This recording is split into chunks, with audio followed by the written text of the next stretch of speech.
DDG or an NCLG, you're gonna you might see an NCLS an E or a G, but you're not gonna see those without carriers. So you might see a CBL, but yeah, I mean, I as someone who plays hydrants, I understand. Oh yeah, hydrants with their freaking Of course, hellbore. Screw those, you dirty hippies.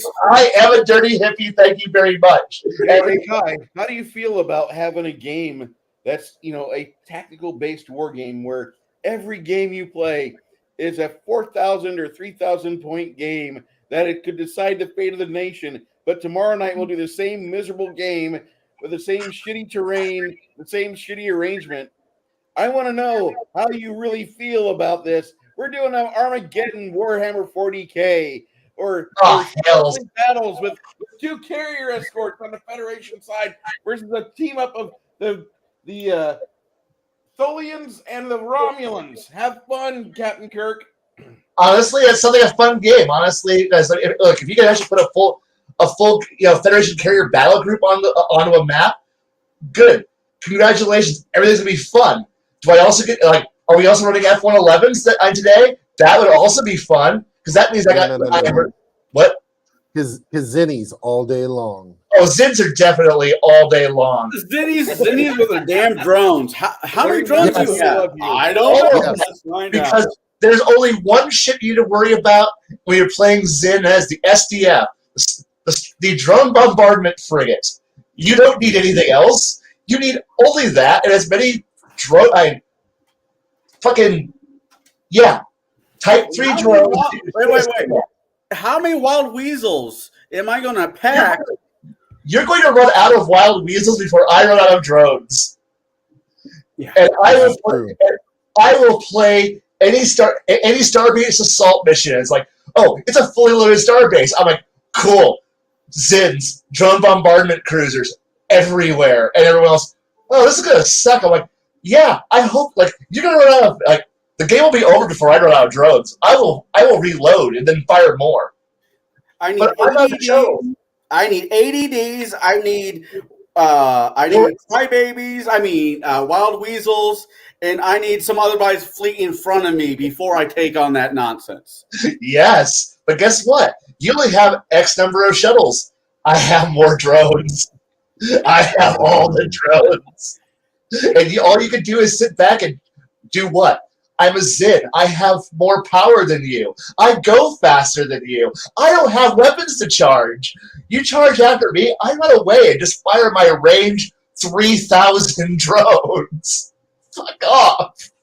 What is your okay? Is Zinni your favorite? Let me start with this. Is Zinni your favorite race to play in Starfleet, or do you have others? Because there's 10 to 15. Just saw a book plus it has the ability to make your own race in Starfleet, where you can make races that make no damn sense but to you. Now, just look at the map and look just Zen, Lyrans, and Hydrants. Those are my races right there. So if you just want to know what I play, what? Gorn. Gotta throw the Gorn in. Those pirate stealing bastards. Orions? No. No. I would play Gorn. Oh, Gorn are awesome. Oh. But I would play Romulans, but nobody wants to ever play cloaking rules properly, so no. Yeah, where are you on the board? I don't have to tell you. I do have to give you an idea where I am, but are you actually playing with EW rules properly? No? Then we're not playing Romulans. So I'm just going to go play Flight of the Vampires over here with the Zin. Fuck off. I'm sorry. I got one race I keep playing. What's that? What do you think it is? Just knowing my personality. Klingon? Klingons? No. I play Klingons, but I've gotten really good at it. My favorite thing to do. Okay. Ridged or unridged? Puerto Rican. Oh, come on. Now, okay, yeah. The part was, now, favorite Klingon cruiser, D7 battle cruiser. Okay, no. What model? Come on, this is Starfleet here. This is Starfleet Battles here. Come on. You gotta give me variants here. Like, what's your actual what's the model you like? Like D7D, like D7D, D7C. Come on, D7D. Oh, you like drum bombardment cruiser? Okay, we're friends again. Okay, this is good. The world is happy. I am satiated. Well, no. Well, my favorite thing to do is because for those who don't know Starfleet Battles, it is an impulse-based game, and there's 32 impulses in one turn. Now, one turn can take anywhere from an hour to fuck my life. And then the accounting phase starts. Right. No. The accounting phase is a hell of a lot easier than the old school. Well, old school is not bad. It's what your no. 32 plus 4 batteries plus wait. Your APR is 5, so that's 39. No. Stop. You have no idea what I'm talking about. Oh. I'm talking about the old school Starfleet Battles. Commander's Edition? Yes, where you had to sit and calculate everything in spreadsheet for each impulse of exactly how much power you were using. It took an entire weekend, and you just got into battle. Oh no, I love that. I love kind of all my warp boxes and all my impulse boxes, and all my APR, AWRs, and I love figuring out that. Fire control, EW, life support, teleporters, tractor beams. Oh, no. Forget your teleporters because no one's going anywhere. No points are needed. High energy turn plus 5 points. Shield reinforcement, specific reinforcement, bubble reinforcement. Oh, God, I love that game. No. Every Tuesday, I play this game. Then I go and play Babylon 5, which is even crazier. But Starfleet Commander, no, I know the shit you're talking about there, Baron.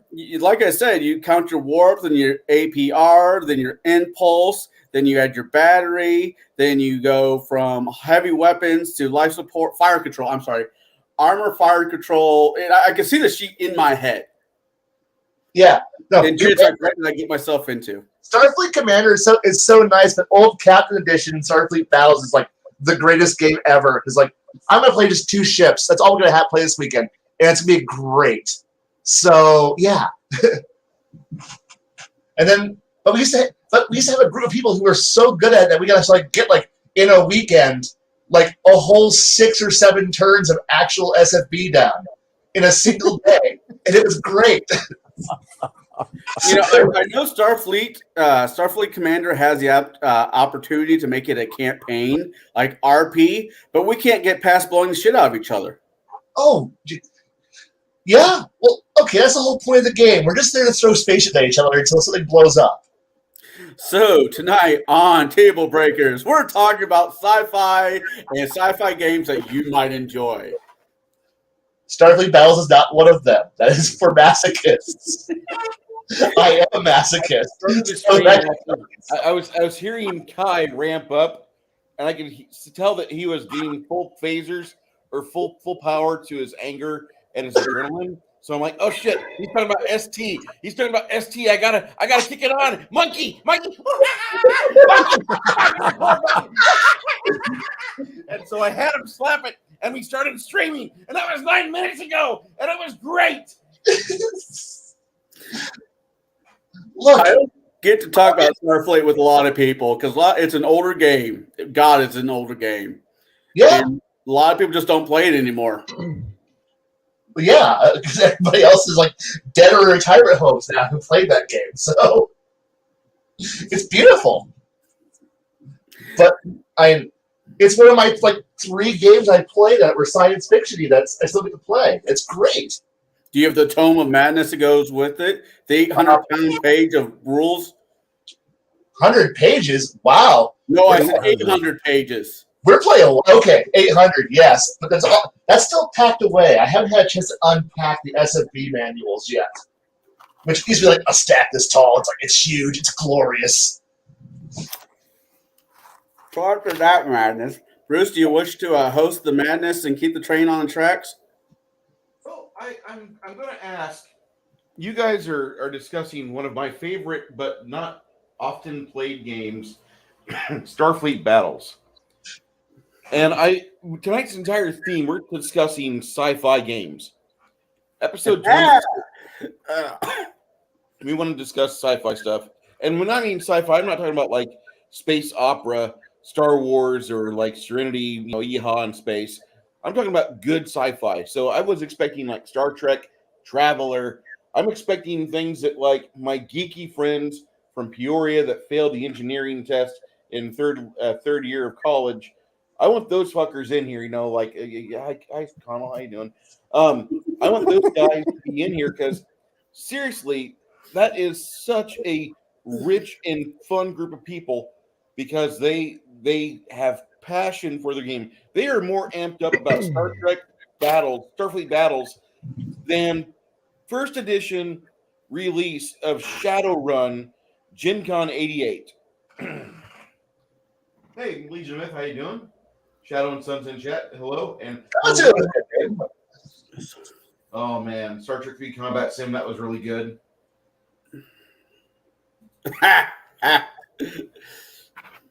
No, Shadow and Son, you're not that old, but it's okay, buddy.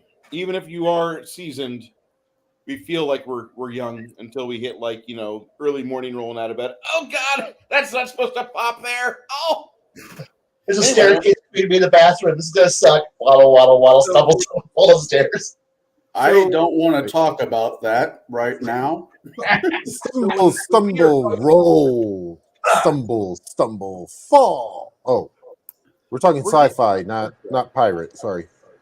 Starfleet Battles. How do you guys prefer to play Starfleet Battles? Kai. I would prefer a small squadron of ships, a cruiser plus 2 escorts, engaging another cruiser and 2 escorts, and operating along that. Preferably a meeting engagement, usually for that, and then we just run. I run from there, depending on how many players we got and how many people want to be playing. Because most people can run 2 to 3 ships without having a mental breakdown. So beyond that, like asking one person to run like 6 ships, no, that's just too much. That's too much. You need like a staff of idiots at that point.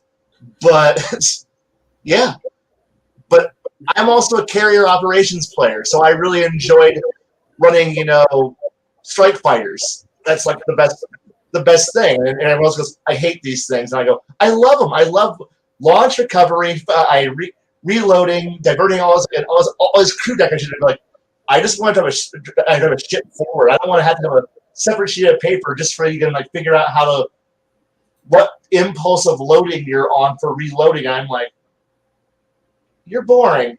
No.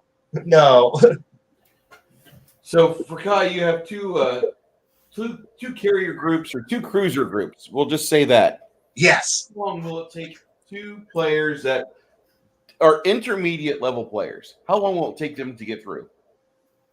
A weekend. Wow. A weekend.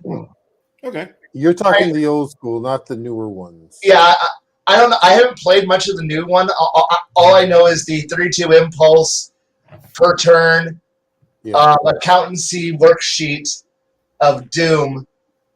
Right, and right. players that aren't just trying to fly in a straight line to range 1 to 0, and then roll and then unload each other. I'm assuming 2 players know how to do the Klingon little liberty wobble, so that way you can like bring your guns to bear and keep your shield from being knocked out, and the Fed player doesn't just go, I just charge straight forward and then overload, and then that's all I'm going to do. Because that's boring. Klingons only have an FA range on the disruptors, and if you're lucky enough, you might have 2 phaser 2s up front, 2 phaser 1s, maybe 2 phaser 2s in the back.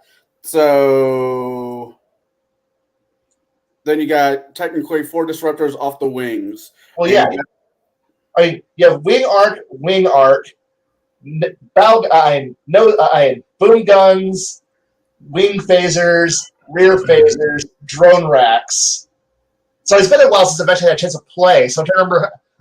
I remember the D7's actual SSD from memory. Sorry. I play it every Tuesday because I'm a masochist. The fact that I could actually almost remember how it looks, I haven't seen it in like a good 5 years, is pretty good, actually. So, ooh, Epic Space Marines, yes. Sorry for taking over your answer there, Kai. Oh God, no! It's just open. I'll tell you, yes, those are great games. Those are great. Hey, Bruce, you want to see something fun? Hit my share. Watch Kai's face. Mm. Uh-oh. What are you doing? Oh my God! Yes, All right. that's a good ship. Oh, I love that. one. That's a good ship. That's more or less the sheet. Let's see. There's I'm 35 warp, 4 APR, 1, 2, 3, 5 impulses. and Romulans that can actually turn. That's great. Right, yeah.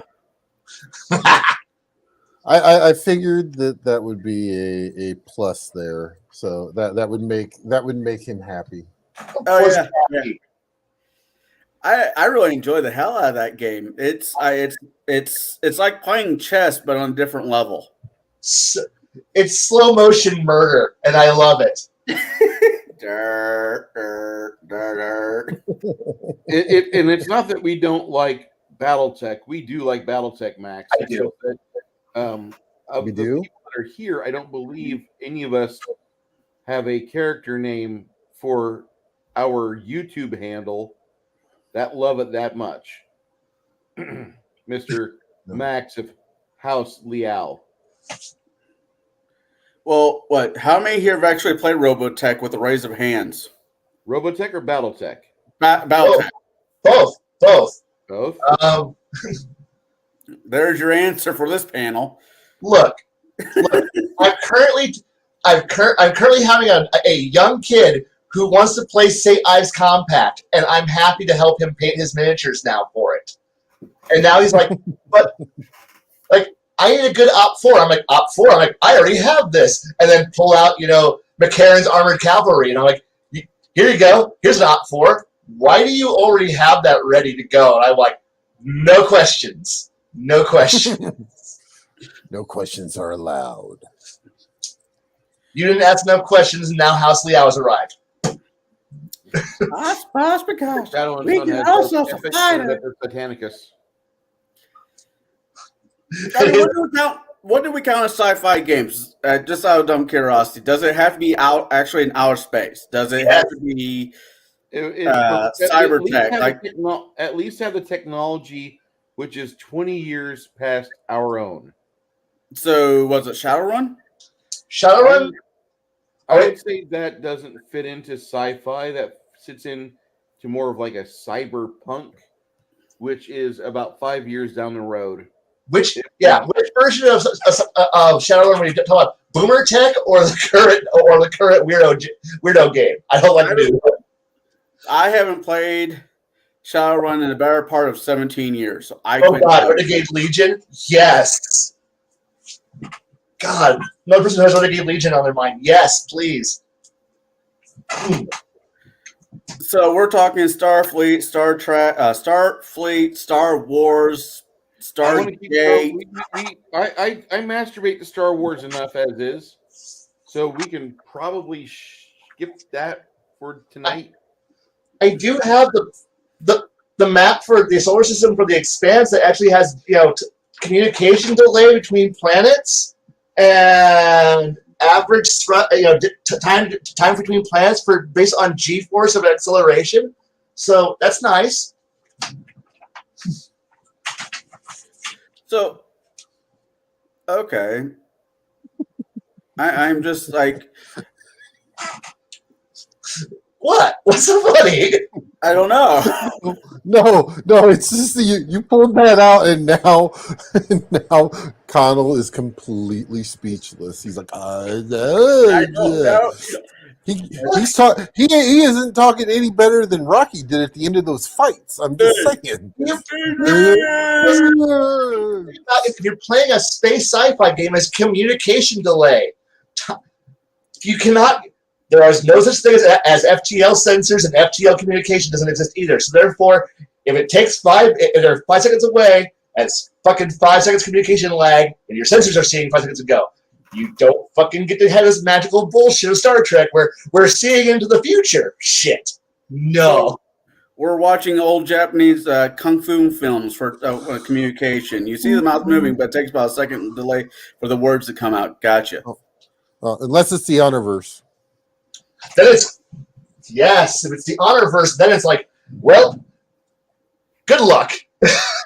I am playing that this coming Tuesday night. I am playing a homebrewed version of the Honorverse with cigar tubes that only shoot from the broadside, and they have lasers, gazers, and missiles. Oh, I don't have it in here. Oh, there it is. One second. Kai has already written this game. He's waiting for these people to approve his manuscript. Little Star Kingdom Manticore flag, because you got to be able to have it to wave it every once in a while. Just show up. So, I know Bruce last night when we were talking about how did you get into the hobby. I know you said your introduction was Starfleet. Was it Star Wars? Star Wars. I'm sorry. Star Wars D6 system.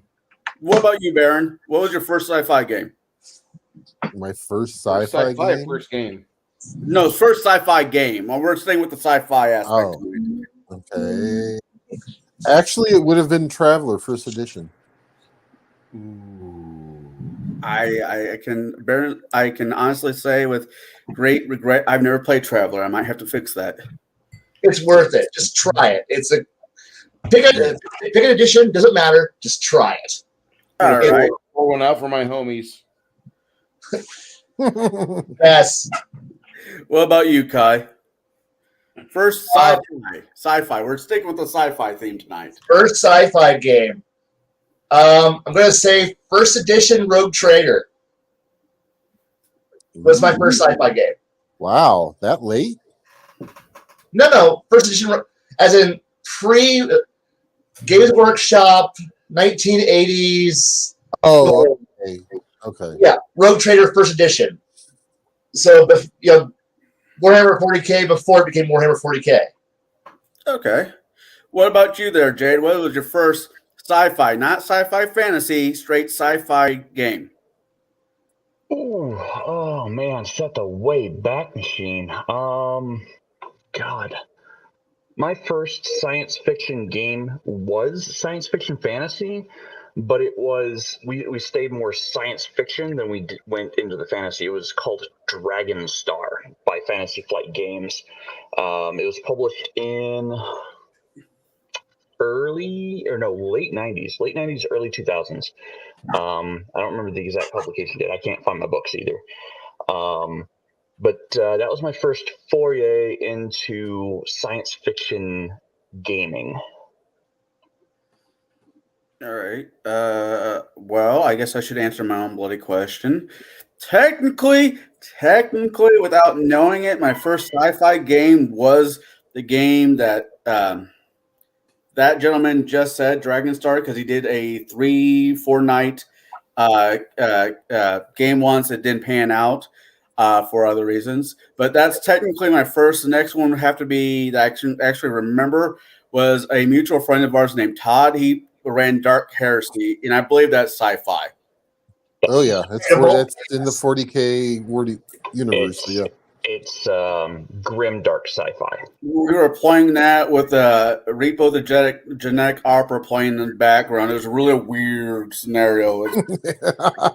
Yeah, seems legit. Now we rapidly moved past Rogue Trader and went over to Renegade Legion, BattleTech, and Star Wars D6. Those were like the three core games for a long time, and every once in a while, there's part of the rotation that D&D would fall in. It's like, so it'd be D&D sci-fi game, D&D a sci-fi game.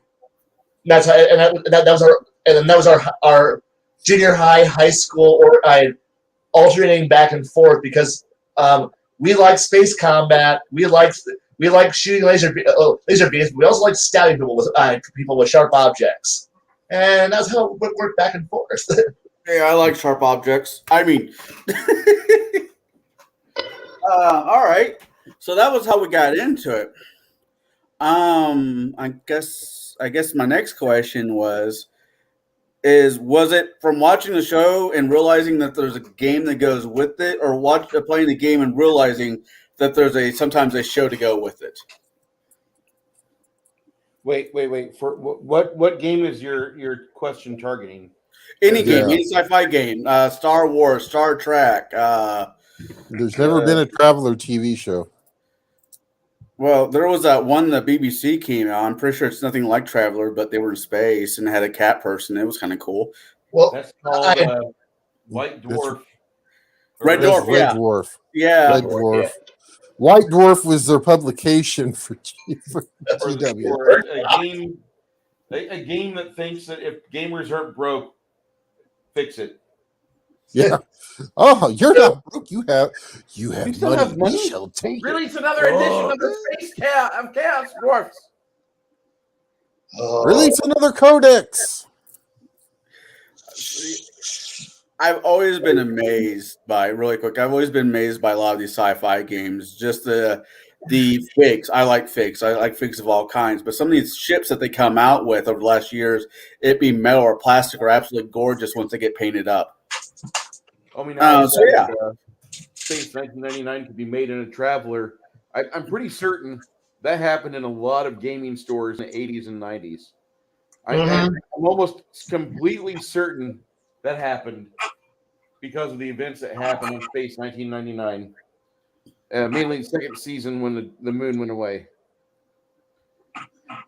I mean, Where's isn't the that moon the far away? I'm always sad because I never get anyone to play this game. This is one I keep wanting people to play, but not I don't anymore. know that game. Renegade And then Legion if- Leviathan. Renegade Legion's capital ship combat, which is slow, miserable, and lethal, and I love it. Well, and on that point, if you're gonna be doing that, you can break out, the Starmada rules and Drop Fleet Commander is also on the list. Of games I want to play, but can't find people to play. Hey, you got 4 people right here that could figure out how to play these games with you. Yeah. Now comes the problem. Time. See, time is a wibbly wobbly, timey-wimey stuff. Well, until you can get a TARDIS to come over and pick my ass up so I can game for a weekend and then come back to work the next day, that'd be cool. But Well, if we can attach the TARDIS to the castle in Connecticut that we talked about in some other podcast, that'd be amazing. playing dropships would be fun. Hey, what do you guys think about Spelljammer? You know what? To be never fair, played the original? if I can find a DM that will run that the same way as that cartoon that we talked about last night, Pirates of the Dark Waters, and I could be a monkey, the monkey kind, or the monkey, whatever the fuck their names is, I'd run it. I'd play it. I don't care. I'm curious about the world. If I can find the right DM, that's any system out there. You can find the right DM. You can take a piece of shit and shine it up. Well, I'm just going to say that Spelljammer, the opening 6 pages of the introduction to Spelljammer is probably the best part of the entire written media of Spelljammer, because it talks about all the writers getting together in Lake Geneva, and they're going to go hang out at like an IHOP or a Waffle House, and they're all excited. They're all jazzed up about this game Waffle House. setting. Yeah, a Waffle House. Smothered and covered. These people are like jazzed about it, and they want to like just get their ideas out there. And so they've all got their spiral bound notebooks because it's like 1992, and nobody has a good laptop, so they're writing all these ideas down. And the waitress is there just kind of listening in, and she says, "Are you guys working with Spielberg? One of my friends said he was in town the other day." And it's one of the best anecdotes of RPG media when you have your fiction writers that are designing a new game setting, talking about this game setting, and it makes the people nearby interested and they want to kind of get in on it and listen, because other patrons were listening into the table as people were writing down ideas about all these weird ships gallivanting through space. So I do recommend, if you get a chance, to read the original books for Spelljammer, but that doesn't mean play it. Check it out, see if it's for you. What? I don't know. I'll play anything once. If I don't like it, I won't play it. I don't, Look, Spelljammer has the problem of being, now you've combined science fiction and fantasy. Not like not science fantasy, like like you're just playing some space wizards with laser sword garbage. No, now you're playing with actual real space wizards. Well, I mean, and that's the thing, though. Spelljammer it came before Dragonstar, but I do believe Dragonstar was exceptionally influenced by Starjammer, because a lot of the things that I see out there for Starjammer, I saw in Dragonstar when I played it, and I didn't know it at the time because I'd never experienced Starjammer when it first came out. And a lot to all the people who say it's a piece of crap or this, that, or the other thing. Having never played it, I would have no idea. And I know that WotC has decided that they're going to re-release Starjammer, which kudos to them. It's an IP that hasn't been touched in how long now?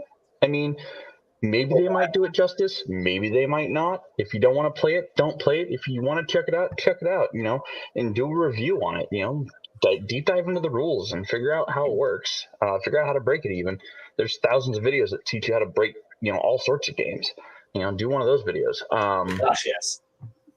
But, saying a game system, especially in one that I've never personally tried, is an absolute piece of garbage, dumpster fire garbage. Like, that's cool, but what if I did want to try it? Now I've got your perception invading I'm not mine shitting on that. I'm not shitting on it, but I'm going to tell you that there are parts of the rule book that kind of made you nod your head and say, okay, we'll try to run with this. And the GM I had said, no, we're going to do this instead at these parts. And he had different ideas, which is really how the game, no matter what the setting, no matter what system it is, should be ran. If the guy or girl that's running your game looks at the source material and says, I like everything but this 10 or 5%. Okay. And I'm going to fix this part here. And this is how we play. That's awesome. Or they look at it and they say, I'm only keeping this 5 or 10%. And here's my addendum on how we play. And everybody's kosher with that. Then everybody was kosher with that and they're playing it. But awesome. That sounds like a great way to do it. Go ahead. I was going to say that sounds like a great way to do it. If you don't like all of the rules, don't play the system. If you like some of the rules, modify what you don't like.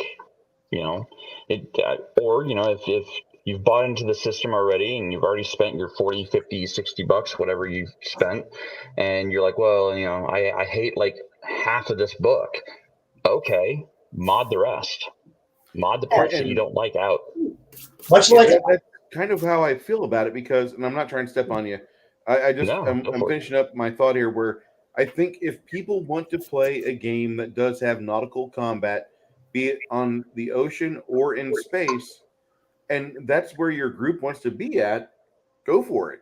Please go for it. Play a game that makes the people at the table mostly happy, except when combat happens and they get hurt or die. And that's all right. I think Kai would be happy with a game like that. But, I always look at Kai's face, because, like, if I say something and Kai starts getting excited, I know I'm going down the right track. But I really enjoyed the nautical combat rules from Spelljammer. I thought those were pretty cool. Like, if two ships, encountered each other in the void of space, they would get close to each other, and then they would orient themselves to the larger ship's keel line. And so one ship would orient, and they would start drifting towards each other and go for an unleashing of broadsides, which is generally how that game is played. And it typically resolved pretty well. It had the movement like BattleTech, the initiative like BattleTech that I remember. But, whoever rolls the highest goes to declare actions last but move first and then fire. And then whoever rolled crappy on initiative, they declare first, they move last, they shoot last. And it was pretty cool. It worked really well for the game we played. But if this new game doesn't do well for 5e, I'm sorry. I'm not slinging mud on 5e. I have better things to do than shit on WotC. We've got Amber Heard in popular media pooping on beds. And there's other ways for me to get likes and clicks. So I think I'll go there instead. The current advert that WotC has, I don't approve of. They've told me nothing about Spelljammer, and it really bored me. I don't like sea shanties. I'm all right. So except for crying gerbil. I don't care about the gerbil, but we never cared about the giant space hamsters either. We didn't even care about Boo during Baldur's Gate. So I'm just going to say that I've said my piece. If you guys want to talk, go on ahead. Please. As a guy every Monday that is technically runs 5e as an engine is in 2 different 5e campaigns. I've been playing since 3.5. I'm not a 2nd edition person or 3rd edition. I jumped in at the 3X into Pathfinder, now into 5e.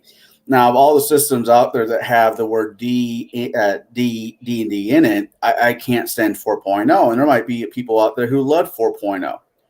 I just don't like somebody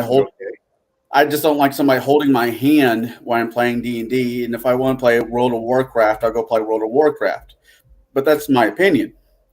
5e anything is getting a lot of crap because the people behind it. I don't care about the people behind it. If they have a decent writer, they can tell a story that's not too far off the what the fuck was I just drinking, I'll go along with it.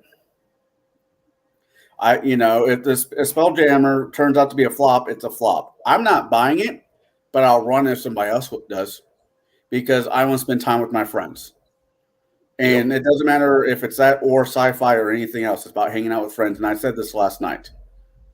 I'm going to go off on a slight side tangent to this to go back to an earlier comment that was made about editing your game.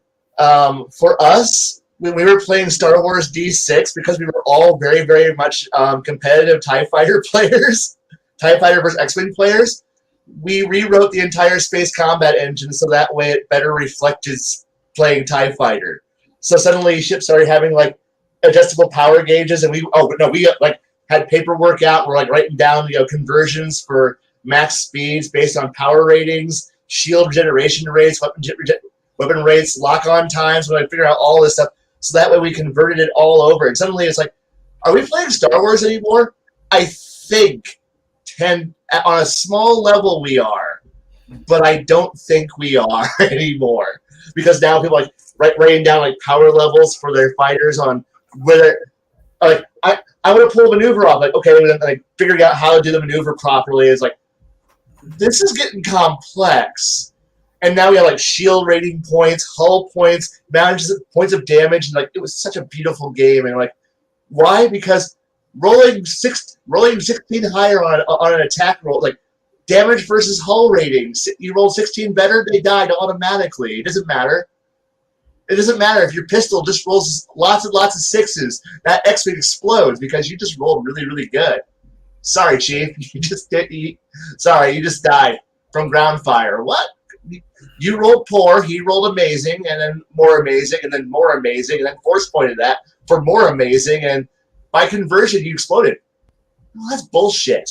And so we wrote this massive revamp of the rules, and I loved every moment of it, and to the point where it's yeah, rewrite the game to whatever you wanted. It just happened that we were all now. Would I want to run this engine with anybody who's not like in depthly like backwards and forward knows every little detail of the 1990s Star Wars space combat games? Flight simulators? No, because nobody should ever have to figure out like, okay, so banking up, locking for type, like, okay, so this is what's going to happen. Like, no one should have to figure that one out. But it was a beautiful way of playing, but I said I would never put that on anybody new who ever would come into to like, oh, we're playing D6 Star Wars, fantastic. Throw all that stuff away and go, let's play a nice, fun game. Okay, so we've kind of went around on this. What is your favorite system to run as a game master or player for science fiction? Like, what is your favorite? Not what's the one that got you into it. What is your favorite? Oh, favorite? Ultimate favorite. Yeah, start with you, Ken. Ultimate favorite will always be West End game Star Wars. That will always be the best. But if I had to run a game that was not West End game Star Wars, because people are like, I don't want to deal with Jedi, I'd probably run something from DreamPod 9, one of their various engines, because I like the Silhouette engine, even though it does have the you roll low, they roll high, you die modifier. But then again, I like automatic death sometimes in my games, where it's just like, oh, sorry, you got evaporated. Why? Lucky shots. Bad shit happens to you. Luckily, the game engine's fast and easy to make new characters. Roll a new one up real fast.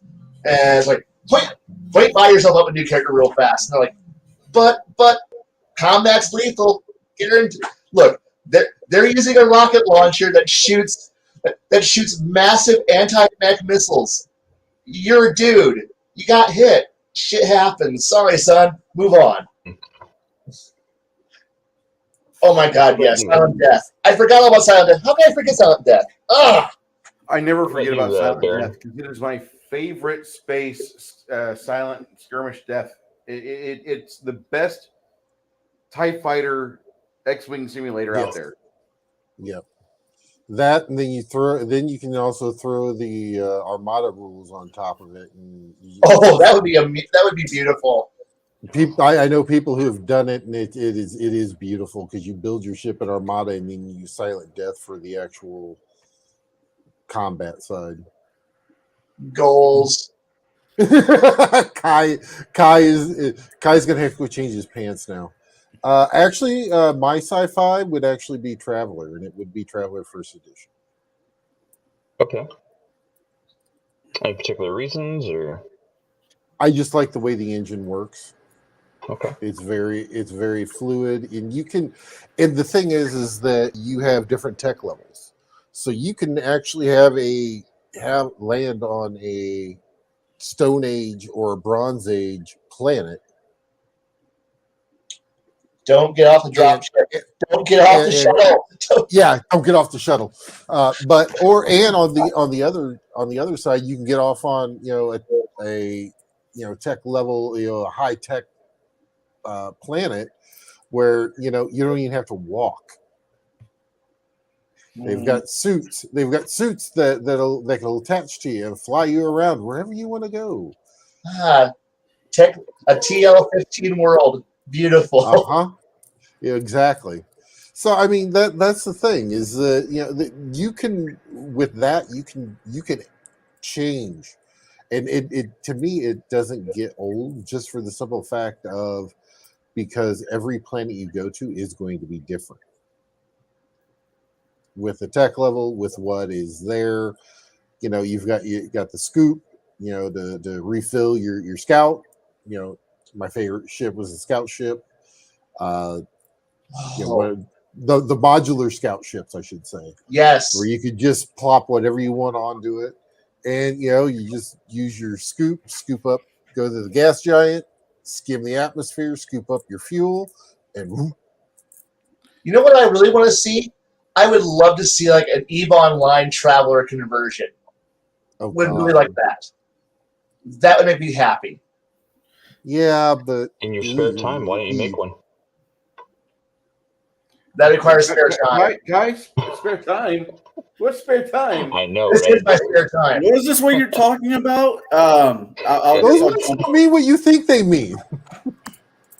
You know what? That's like a goal. That'd be awesome to do. Just I guess start converting starships over, and then start converting the map. Yes, the map. I'm New goals. actually I'm torn between two. Okay. There's a crossbreed between them.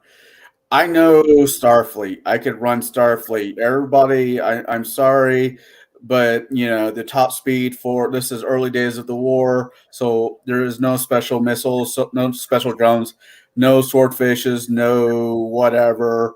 They're just regular drones. Speed 12. Speed 12, so it takes 3 days for the one drone to hit the person. No special captains, straight bones, old school Star Wars.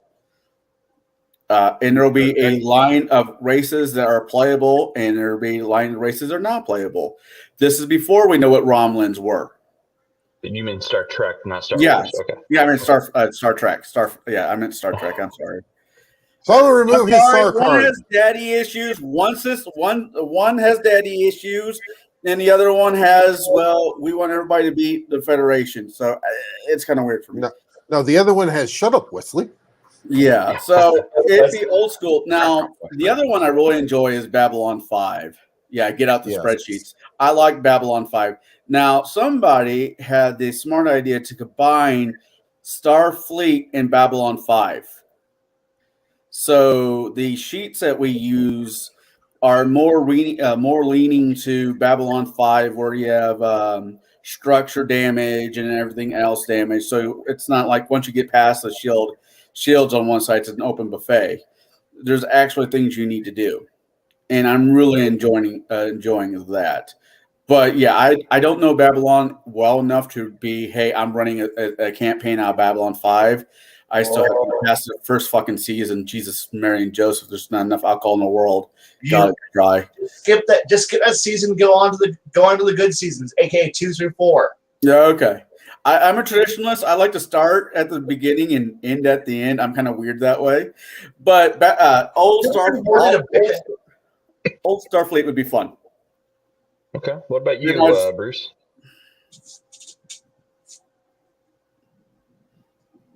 They're upstairs. So, Has left the building. I think Bruce has stepped away. Mhm. Well, I think that, I don't know, Kai, you played Starfleet. I think there being, if you're doing not a campaign, but a building up, I think you don't get all the races all at once. I think there should be a build up. Depends. Depends. And there isn't a debatably playable Starfleet Battles role-playing game. Again, debatably playable. Prime Directive. I don't know if it's been a long time since I tried playing it, but honestly, with how interconnected the universe is, it all depends on what year you're going to be starting the game in. Like, what are we talking about? Like an FY 100 game, FY 120? Are we playing pre-General War, General War? Like, because you have conflicts in that universe that are big, that are happening like as far back as like Y97, Y95, Y80, when you still have Impulse Condor class dreadnoughts True. floating about, and you haven't got the first, you haven't seen the first CA yet, so you're still running around with old series and old style CLs, and the old armored cruisers that are still floating about, and you're looking at primitives. So the primitive era is kind of that. The thing is, once you start getting out of primitives, like the first arrival of the cruiser of the CA, the center CA, so you'll start seeing like D5s, D6s, and like early CAs floating around, and then D7's that big scary bird, and you're like, oh crud, or is it a D7C? Which all those have introduction years. So Yeah. it's really important to actually know what year you're in, so that way you know what ship, what refit, what model and what's going to arrive at what point. So you'll have Tholians early. Sure, you won't know about the Hydrons yet if you're playing early because they're still being occupied by the Klingons at this point. You really won't see the Lyrans at a certain point because they're still in a pissy fight with the Zin, who haven't done anything useful yet. And the Gorn, who gives a shit about what they're doing? They're just out there being Gorn. And the Romulans are useless until about Y130 when they finally figure out what a warp drive is.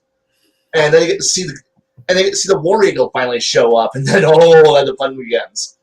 Oh wait, because Y130 is the TV series, and now you get to see, oh shit, that first War Eagle, and oh crap, what's that horrible monstrosity that's sleeking up to me? All of a sudden arrives, and hey, Palace of Terror, we're playing that episode. Oh shit, and okay, so we don't have the ISC yet because the ISC are off, fucked up, and who gives a shit land, way off, and no one cares. And sure, there's no Andros yet. I'm okay with that. No Celtorians yet. I'm okay with that one. Celtorians kind of suck. And you have Orions, and they're okay. The Wind Cluster? Wow, that's a race. What was the race that shot webs out of their ship? I always thought that was That's the Tholians. But they don't arrive with their Dyson sphere in tow until early in the setting. It's like around like Y100s when the Tholians arrive with their big giant Dyson sphere of death. It's great. I love this. I love that game. It's history. I love that I can actually trace a ship's evolution and refit line from its origin to its end point across nearly over a century, actually, from when you get to the ISC occupation and the Andromedan Wars. That's an amazing, the fact that setting is so very well written out, and then you get the X ships that are arriving, which are pretty much the movie ships, and you're like, this is amazing. And then you go look at real Trek and go, what the fuck is wrong with you? No, what the fuck's wrong with all of this? And then it's like, Trek, we don't know what to do. Meanwhile, here's some guys in Texas going, oh God, we got this whole idea, this whole world's universe. It's full of conflict and war, and the Federation is trying really hard, but there's like ships exploding, and there's this great battle sequence where where an entire fleet carrier crashes onto Remus and kills one of the Romulan homeworlds. It's an amazing battle. And there's this other battle with this really cool battle cruiser. It has this point where it has to it's being killed, and then the crew has to escape on the detachable saucer that was way before the detachable saucer. And oh man, all this cool shit's going on here, and then suddenly here comes Star Trek. Yeah.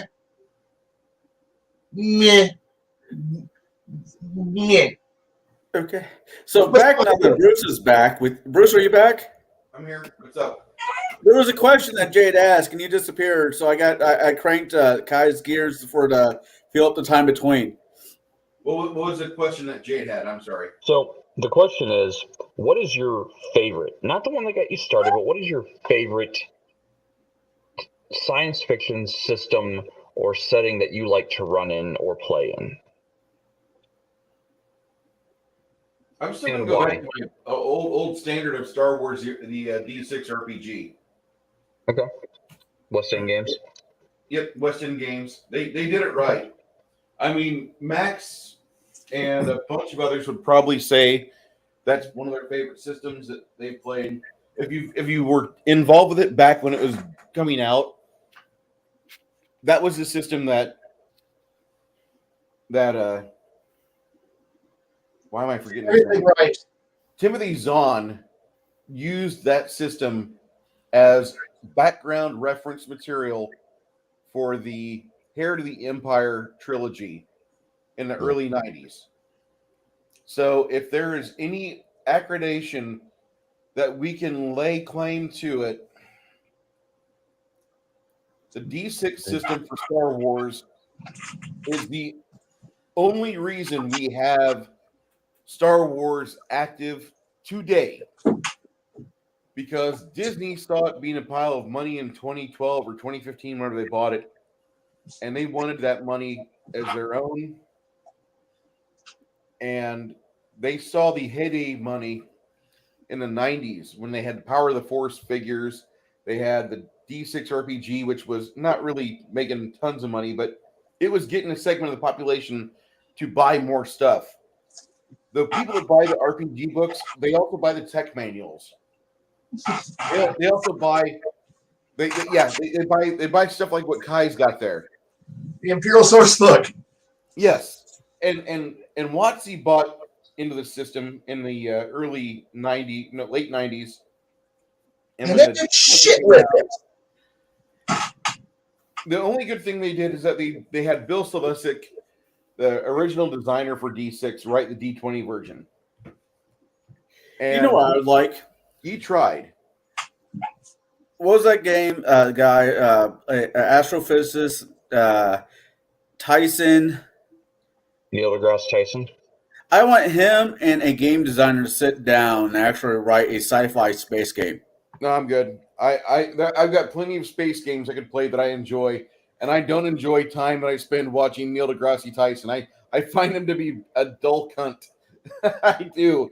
I But mean, at least this, when it comes to science, when it comes to space, will be correct. you know, Well, okay. You can- If you want to talk about that, there's a book series called The Lost Fleet, and that right there, I absolutely love it because the guy who wrote the book is a former Navy veteran. And the way that he wrote that book is when you come into a star system, it could take you 40 to 80 hours to get across the star system to the next jump point. Wow. You know, it's not like a Star Wars where I'm right at the planet. No, you have to jump in away because there's gravitational forces. And just Traveler would and then you fit come in. with Neil deGrasse Yeah. Tyson. Well, there was the a thing is comment. that I like there's really good sci-fi out there that's been written for RPGs and tabletops. I'm not trying to slam deGrasse Tyson for his intellect, but I don't think that him being an internet superstar is helping him with his theses. I don't. All he's doing is just getting fans and likes, and he's addicted to the fame. Now, if you want deGrasse Tyson to make a book, fine. But if we're going to do that, I really want the guy that played Drago in the Rocky movies. Yeah. Paul Rush. What? I know who you're talking about. He can do anything but play the Punisher again, for fuck's sake. Go to hell. To me? That's a great movie. Oh my God! Stop drinking the water. Okay, Go ahead. I just remember my actual real favorite. This game, this ancient ass game right here, Imperial Starfire. It was last good version was in the late 90s, and this is a game of communication lag. Sensor ranges are that and hours. There you go. Imperial Starfire, and it's in the 3rd edition revised rule book. If you want to have transit times measured in 100 hours, 100 hours to travel from one jump point to the next jump point. If you want sensor ranges where you're going, I think I can pick out somebody at. Okay, so they're at 5 light hours. So that means that their sensor ping, they can be anywhere in that direction for 5 hours of movement, which could be pretty far. And your weapon ranges are at a point where most people are like, "Oh, we're playing space combat, woo!" Where you get like the point where you can see the other ship out the window, or like, "Sir, they're closing to 25,000 kilometers." Ooh, that's a long shot. I don't know if we can make that. Meanwhile, Starfire, which is written was created by David Weber, who went on to go write some amazing books elsewhere. and where you get people going, how far are out? Like, where can we begin shooting at somebody at? About 30 light seconds. That's when we can start shooting at somebody. Well, why any further? Because at that point, we're aiming at somebody who's moving at 0.1 speed of light. 1%. 1% to 10% C, and they're moving, and we're going to be shooting at them in 30 seconds away. They could be anywhere. Evasive action. So you have to close a little bit. So you start looking at ranges measured in, light seconds. Most people are going, oh, that sounds kind of pretty far. And so it's like, oh, cool. We're now closing to 16 light seconds. I think we can now begin to start firing now. And we start realizing we're playing a sci-fi game of, sir, they've entered into the orbit of the moon. Oh, good. Short range. Start firing. Meanwhile, if you play some other sci-fi game, it's like, sir, they've entered lunar orbit. We need to wait for them to get closer into low orbit before we can start to shoot at them. Bullshit. And so you actually have it's wonderful. So you actually have to worry about everything's long, everything's big. You have to figure out. And this game here actually has a wonderful system of you have tactical movement. Then you have every couple seconds you get to actually move, and then they go up to every minute, every hour, now up to every day, and now you get to actually start figuring out strategic movements.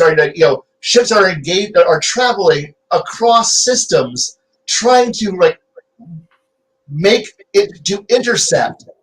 And all this is all happening in this massive, just swirling mess. And then you look at after you get something like this, you start looking at other sci-fi games. Well, I guess we gotta go to quarter impulse and start flying at each other. And well, we're getting closer. We're getting closer. Start shooting about now.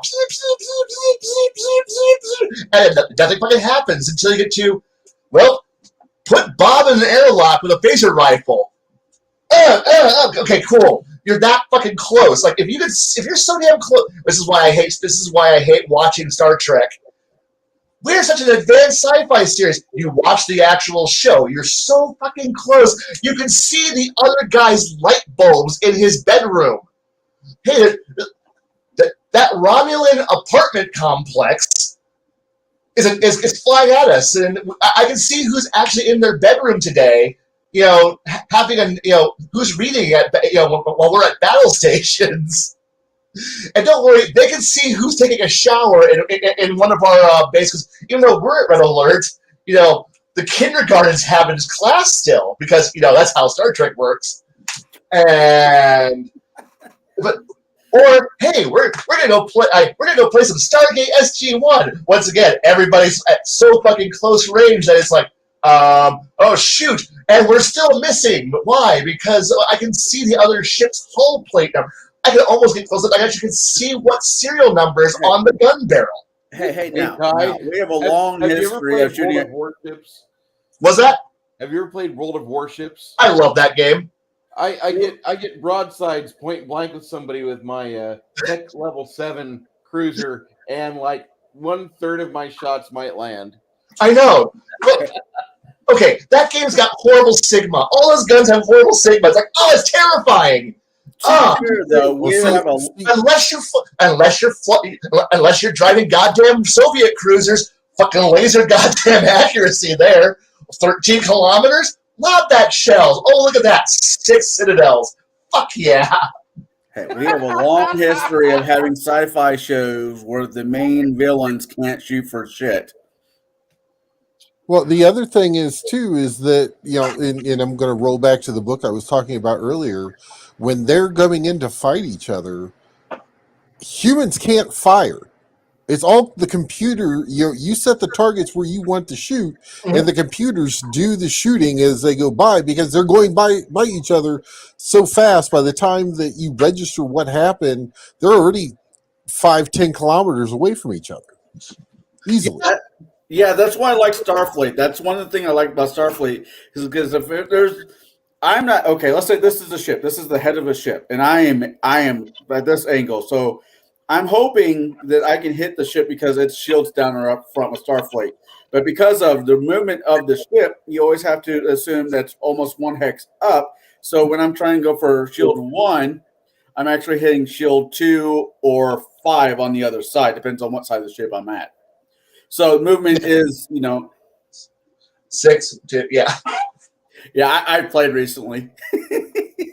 But no. Oh, there was a comment in chat that I wanted to comment. Why have we not talked about aliens?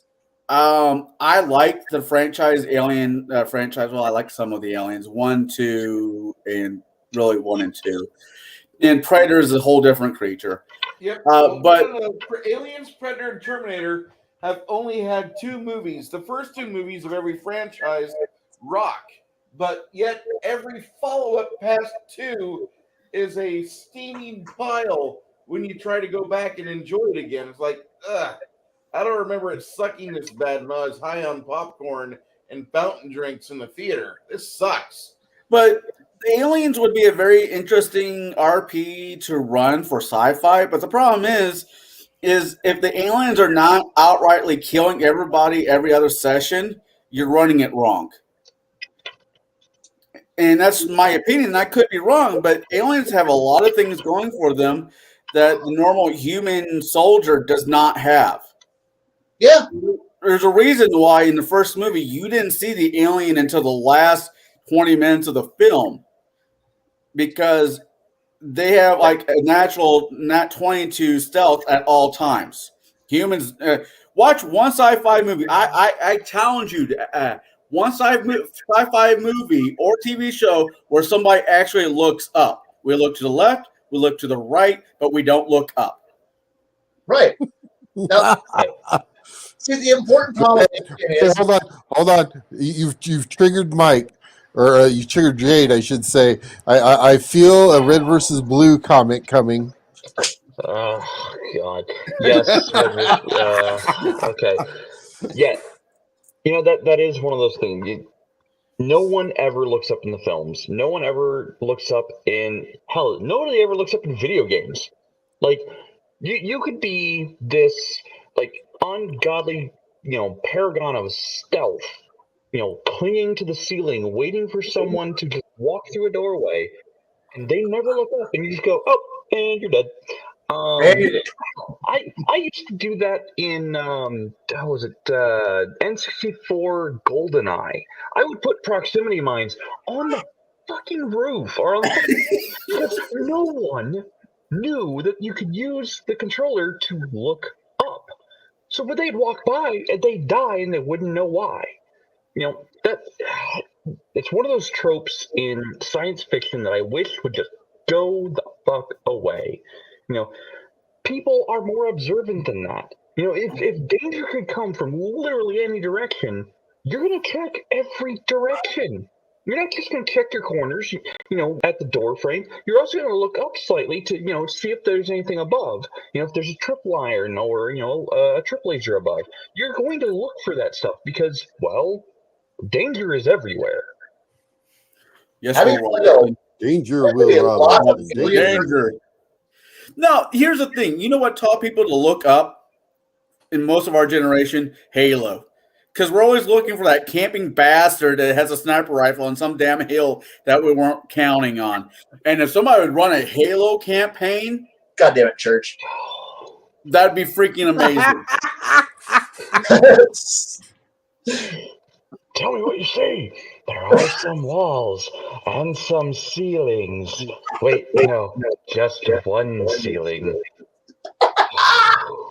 You can't. If I can't see you, you can't see me. Now, having played a whole lot of Alien vs. Predator, people don't look up. You're the alien on the wall, over a door, and people are like, done. When they look up, plop. That's what you drop on them and just spear with your tail. That's what you do. Alien 3 had a lot of crap to it. But one of my favorite part in Alien 3 is when the guy is chewing out everybody in the mess hall and he's bouncing that ball up and he's catching it. He's bouncing the ball up and he's catching it. then it just disappears. He looks up. Next thing you see is Xenomorph reaching down, grabbing his fat ass, taking him up into the ceiling. That's how most RPG alien games would probably turn out, because everybody be too bitching. Game over, man. Game over. And if I was playing an alien RPG game and since there might be xenomorphs on that campaign, I'd be looking at my captain, permission to blow up the fucking planet. We're not going there. We need to at least retrieve something of value from the planet. Nope, it's not worth Nuke it. it from orbit. Fuck you, mother. We're leaving. We're sorry, the Corps says. That's the same thing that people say when they see a spider. They're like, get off the planet and just nuke it from orbit. The entire planet, because there's one spider.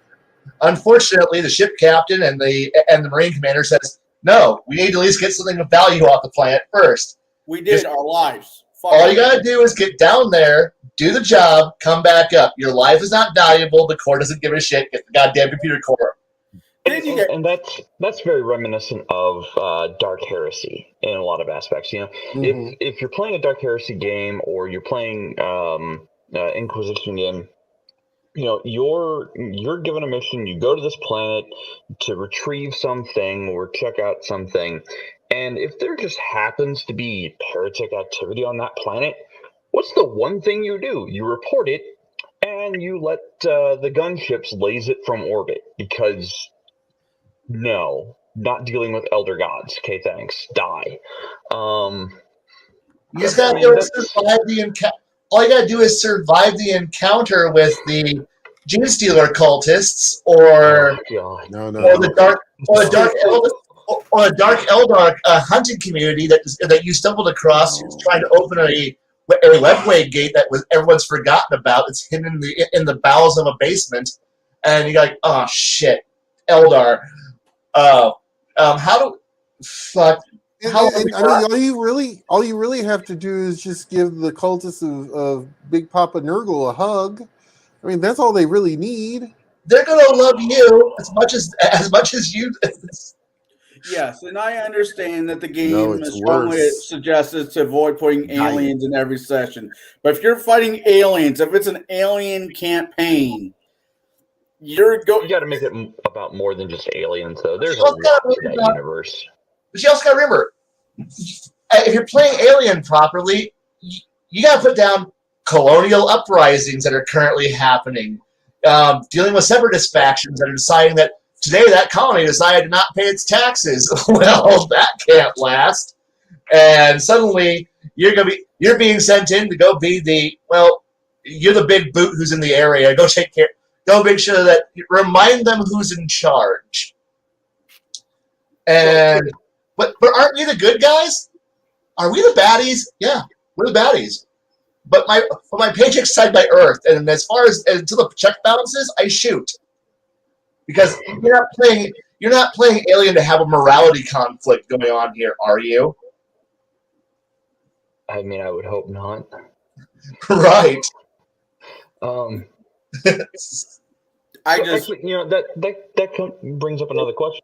Where do you draw inspiration from for science fiction? I mean, there's the obvious answer of books or television shows, but like what? Firefly. Yes, Firefly. The Expanse. That would be another game. That would be a sci-fi game. It is. They do actually have their own engine. Actually, no, they don't have their own engine. They use the Fate engine, if I'm not mistaken. No? I thought it was a D6 Fate engine. Don't think it is. Oh, I could be mistaken. I sat down to make a character, but never played it. Let me talk with the gods of the googly. Okay. Googly. How did you? You know, we all, we nerds like our television. We like our books. We like our movies. If you were to sit down and come up with a game that you would be willing to run for a group of friends or even a group of strangers, what source of inspiration would you run to first? Like, what would be your, go-to, hey, I think everyone that I would run for would love this? What is the this? I'm going to start with Baron on this one. Well, first off, I have the answer. It runs a variant of the Cortex Plus engine by Margaret Weiss. Okay. So that is the thing. Now, Wow, I was looking that up, and I did not hear the question. So the question is, we're nerds. We like our science fiction novels, our books, our TV shows, our movies.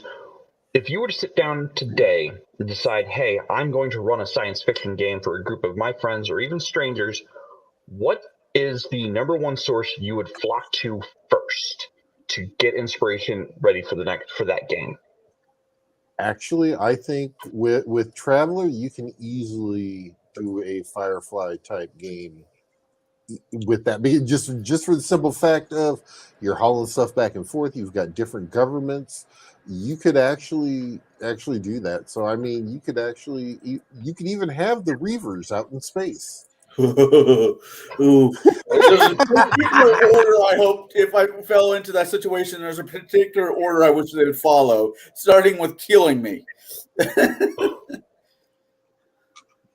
But yeah, Okay. you can that, or even I would draw on several different places of inspiration. Even in Traveler, when you're traveling, you don't go from point A to point B instantaneously. You usually have a minimum of, I think it's 4 days, maximum of 7 for train. It's been so long since I played, I'd have to reread the rules. But I know I think it's at least 7 days to do your transit when you do your jump. And So during you're that talking time, any- you're working on skills, everything else. So I mean, there is a lot of different inspirations out there that you can pull from. You can even pull a fantasy. You can even make changes to a fantasy and make it a fantasy module and bring it in. the Just game use system that I use the bare bones. if Okay, I could play any game and I could use any edition of that game, I would go back to first edition Mutant Chronicles, otherwise known as Warzone, for you tabletop wargamer skirmish people. Because Mutant Chronicles is a game that you can pick people up, get them to roll up their character, and they will have a decent character, maybe a super powered character, probably not. And you will be ready to play with all 4 to 7 players within about 2 hours. And you have everybody roll together. So you give everybody their information. They choose what nationality they are, because Mercury has Mishima, Venus had the Bauhaus people, a little bit of Cybertronic. You also had the Moon had your Cardinals and the Holy Roman Emperor Brotherhood. My bad, the Brotherhood were on the Moon, and then Mars had Capital, which was basically like the Americans and Canadians hanging out together on Mars. The Imperials would be out in the trade belt, in the mining belt, and they would be doing that. And if you just ran the published modules for that game, you would crack through the first, I think, 3 seals of the apocalypse, which was a very interesting setup for a game because it wanted to be 40K in space or 40K for us Earthers, but they went on some different tangents. There was a section in the book that you would read through it, and it was talking about the Brotherhood. And by the time you finished it, you either loved the Catholics or you hated them. But it was a very interesting game system. It had big fucking guns, so you could play your split-second movie tie-in. You could have your demons and magic, so you could play your space opera or techno fantasy. but getting people to want to play that past the 5th module or past the 5th adventure together was hard because you'd probably have 3 out of 7 characters die within the first 5 games. And if I'm allowed to pick anything, I'd go with Mutant Chronicles. If not, okay, I'm picking Star Wars D6. Okay. Darren P. My system I use is StreamYard.com. Can I jump in that one next? Yeah, go for it. Sorry, Kai. No. I want to jump in now because I have 2 different thoughts from my head. If I don't say them now, I'll change my mind 3 ways from Sunday. Using movies, or if I'm running a sci-fi game, I've done something wrong because sci-fi is not really my area of expertise. But there's a part of me that would be very interested in doing the Chronicles of Riddick world, where there's no aliens per se. There's just variations on humans. I think would be fun. And there's another part of me. I think this is the 5-year-old kid who fell in love with Mario. Mario is not a fantasy game. By Mario and Luigi, it's not a fantasy game. There is no real magic in the game. It's a really weird sci-fi game because you are going to a different world, but it's not fantasy. And I think having a game where you have a group of people going to a weird-ass planet where evolution went the other direction. It wasn't the primates that evolved into humans. It was the reptiles or the birds, as a lot of people are saying dinosaurs are now, that turned into humans. I think it would be a very interesting twist on a game that I'm sure most of us here played when we were kids. Well, would you be playing the video game version or would you be playing the movie version? I think I would do the steampunk, what the fuck was I drinking, 5 directors, 101 different scripts, a movie version. Okay, because the movie version, there's also random Lithuanian strippers that pop up in places. Well, it would have a stripper guild. Yes, this is TableBreakers. We are the home of the stripper guild. We are really badly underrepresented. We need more strippers to help us and broadcast and make us famous. If any of you those who know any strippers that like to play fantasy RPGs, let us know. My wife would like to know about that. I get. Okay, Kai. What about you? Go ahead. Okay. If I had to deal with people who don't know fantasy role-playing game, I probably will go with The Expanse as my. I gotta watch that. I gotta watch that show. Everybody's been talking about it. It's not a movie, dude. Watch the series; it's worth it. But no, if I have to have people who don't know sci-fi, I'm run The Expanse. It's fast. It's not hard to make characters. Combat's simple. Space combat is really easy to understand because it's actually fluid. You can actually get through a actual interesting fight pretty easily, and you can recreate any of the fights from the series. It's like if you want the last stand of the Dowager, yes, you can run that combat, and it will be an interesting. It will last about 6-7 turns, but it'll be done, and it'll be done in about an hour and a half, and everybody will be having fun while it's happening. If I can actually run the game that I want to run, it's probably going to be Star Wars D6, and I'm going to probably go steal or Traveler. Traveler, if my players want more cinematic, flowy stupidity, Star Wars. If they want more crunch, I'm going to go with Traveler. And I'm probably going to go steal anything written by like 3 authors. Are my go-to, immediate go-to, because I know outside of Garrett, I know no one's read anything but Data. I know no one I run for has read any Data Weber books, so therefore I can steal from his books wholeheartedly, and nobody will know because. Oh yeah. I like armor and kill ratio. I'm just going to say that right now. Yeah. Well. And truthfully, it's like go ahead. If I was to say I was to run like the Weber John Ringo. John Ringo's the other one I'm going to steal immensely from. Amazing author, no one's read him. And so it's like, if I want to, like, if I got players who are sitting here going, we're here for a naval campaign. Well, shit. Harrington and Starfire, right over here.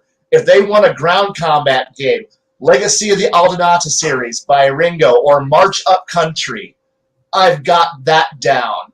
If I got players who go, we want to go in for heavy intrigue, again, March Up Country, done. Or I got players who go, we want to do like drive like tanks and shit. Well, fuck, Hammer Slammers right over here. Go have some fun. We got this like we want to do some like special forces armored combat shit. Once again, Legacy Aldonata, I can just pull from that. Nobody will recognize it. We want some giant robot shit. Well, at that point, I'm just going to put all that away, and I'm going to pull Mech Warrior out and go, giant robot time. We're going to go play my favorite universe now, and you better, be able to fill out my lecture, sit through my thesis document now, because you're going to understand. Like, if you can't quote this, you're just nobodies. Wait, no. House books. Do your homework. Know where you're from. But I don't want to do homework. Research. Write me paperwork. Or just go follow the flow chart and be an idiot. And you know what? Stars a grunt. You'll figure it out. But yes. Oh dear God. Everything, like, all of these are like, but there's so many authors you can steal from, as long as you don't steal from Stackpole. Just don't steal from Stackpole. None of his books are good. They're fun, but look, when you can hang a sign saying it's been 27 days since the last Stackpole incident, because wow, we're gonna play a Stackpole game, a Stackpole things. Battle mechs explode. No, they shouldn't, but Stackpole says they do. Good. Hey, we're gonna play some Stackpole Star Wars. Awesome. So our 3 X-Wings are gonna be able to knock out an entire Super Star Destroyer. Yeah. Because Stackpole. Fuck yeah. No. God, I hate him. I love his books.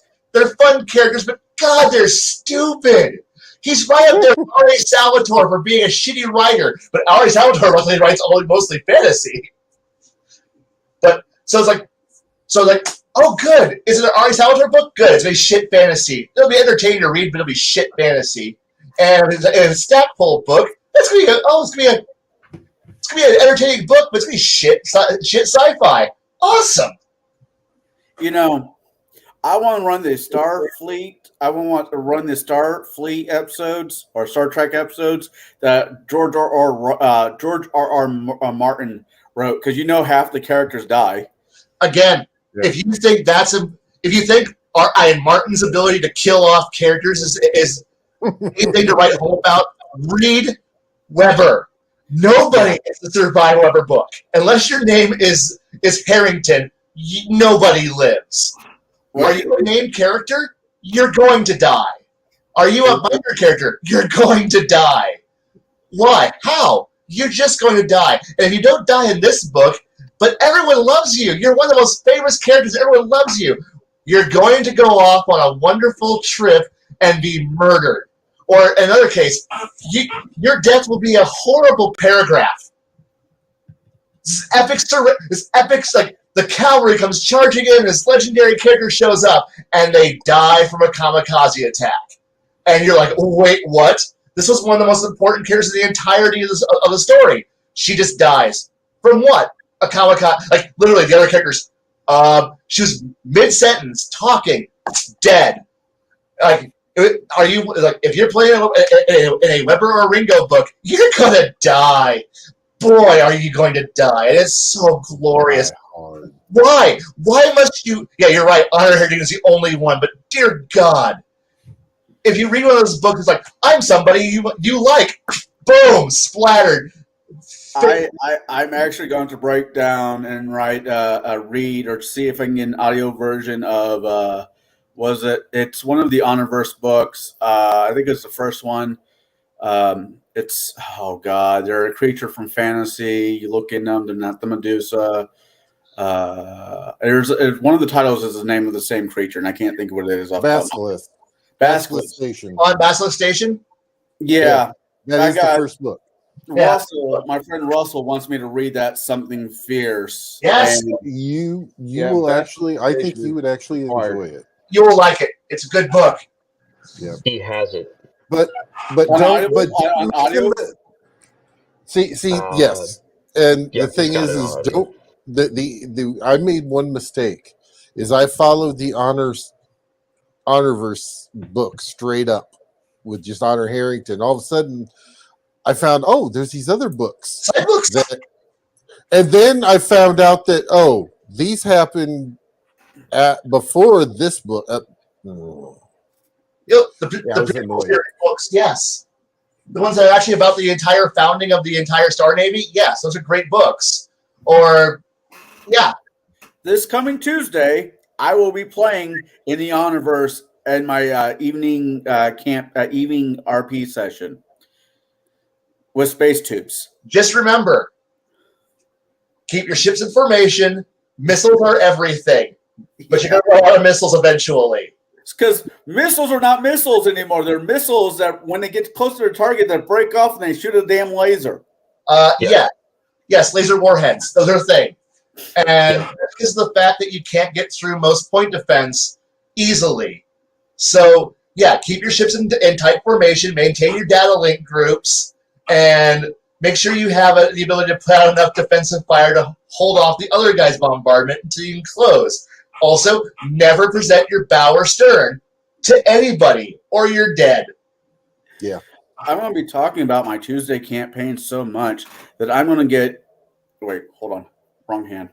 What is the worst sci-fi game? that guy right there to find a Tuesday. I'm coming over. Or maybe that guy right there. No! There is one epic one that we have not touched on, and What's I that? completely forgot about it until now. Space 1889. See, I was expecting If you to want to say talk, Total Space.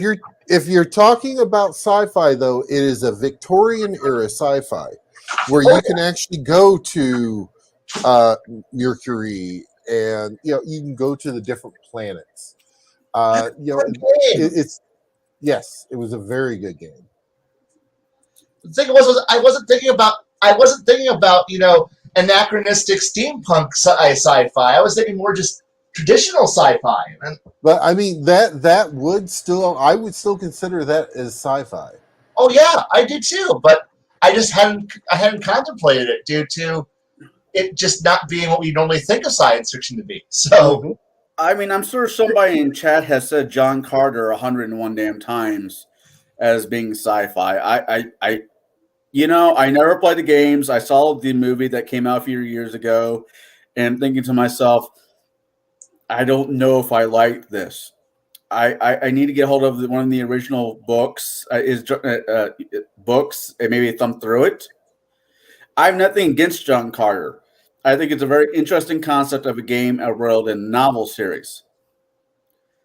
But if I want to do sci-fi, I'm kind of with Jade. I'm really into Star Trek. Of all the different sci-fi games out there, and I'm there kind of. Don't get me wrong, I do like Farscape, but I didn't like the game.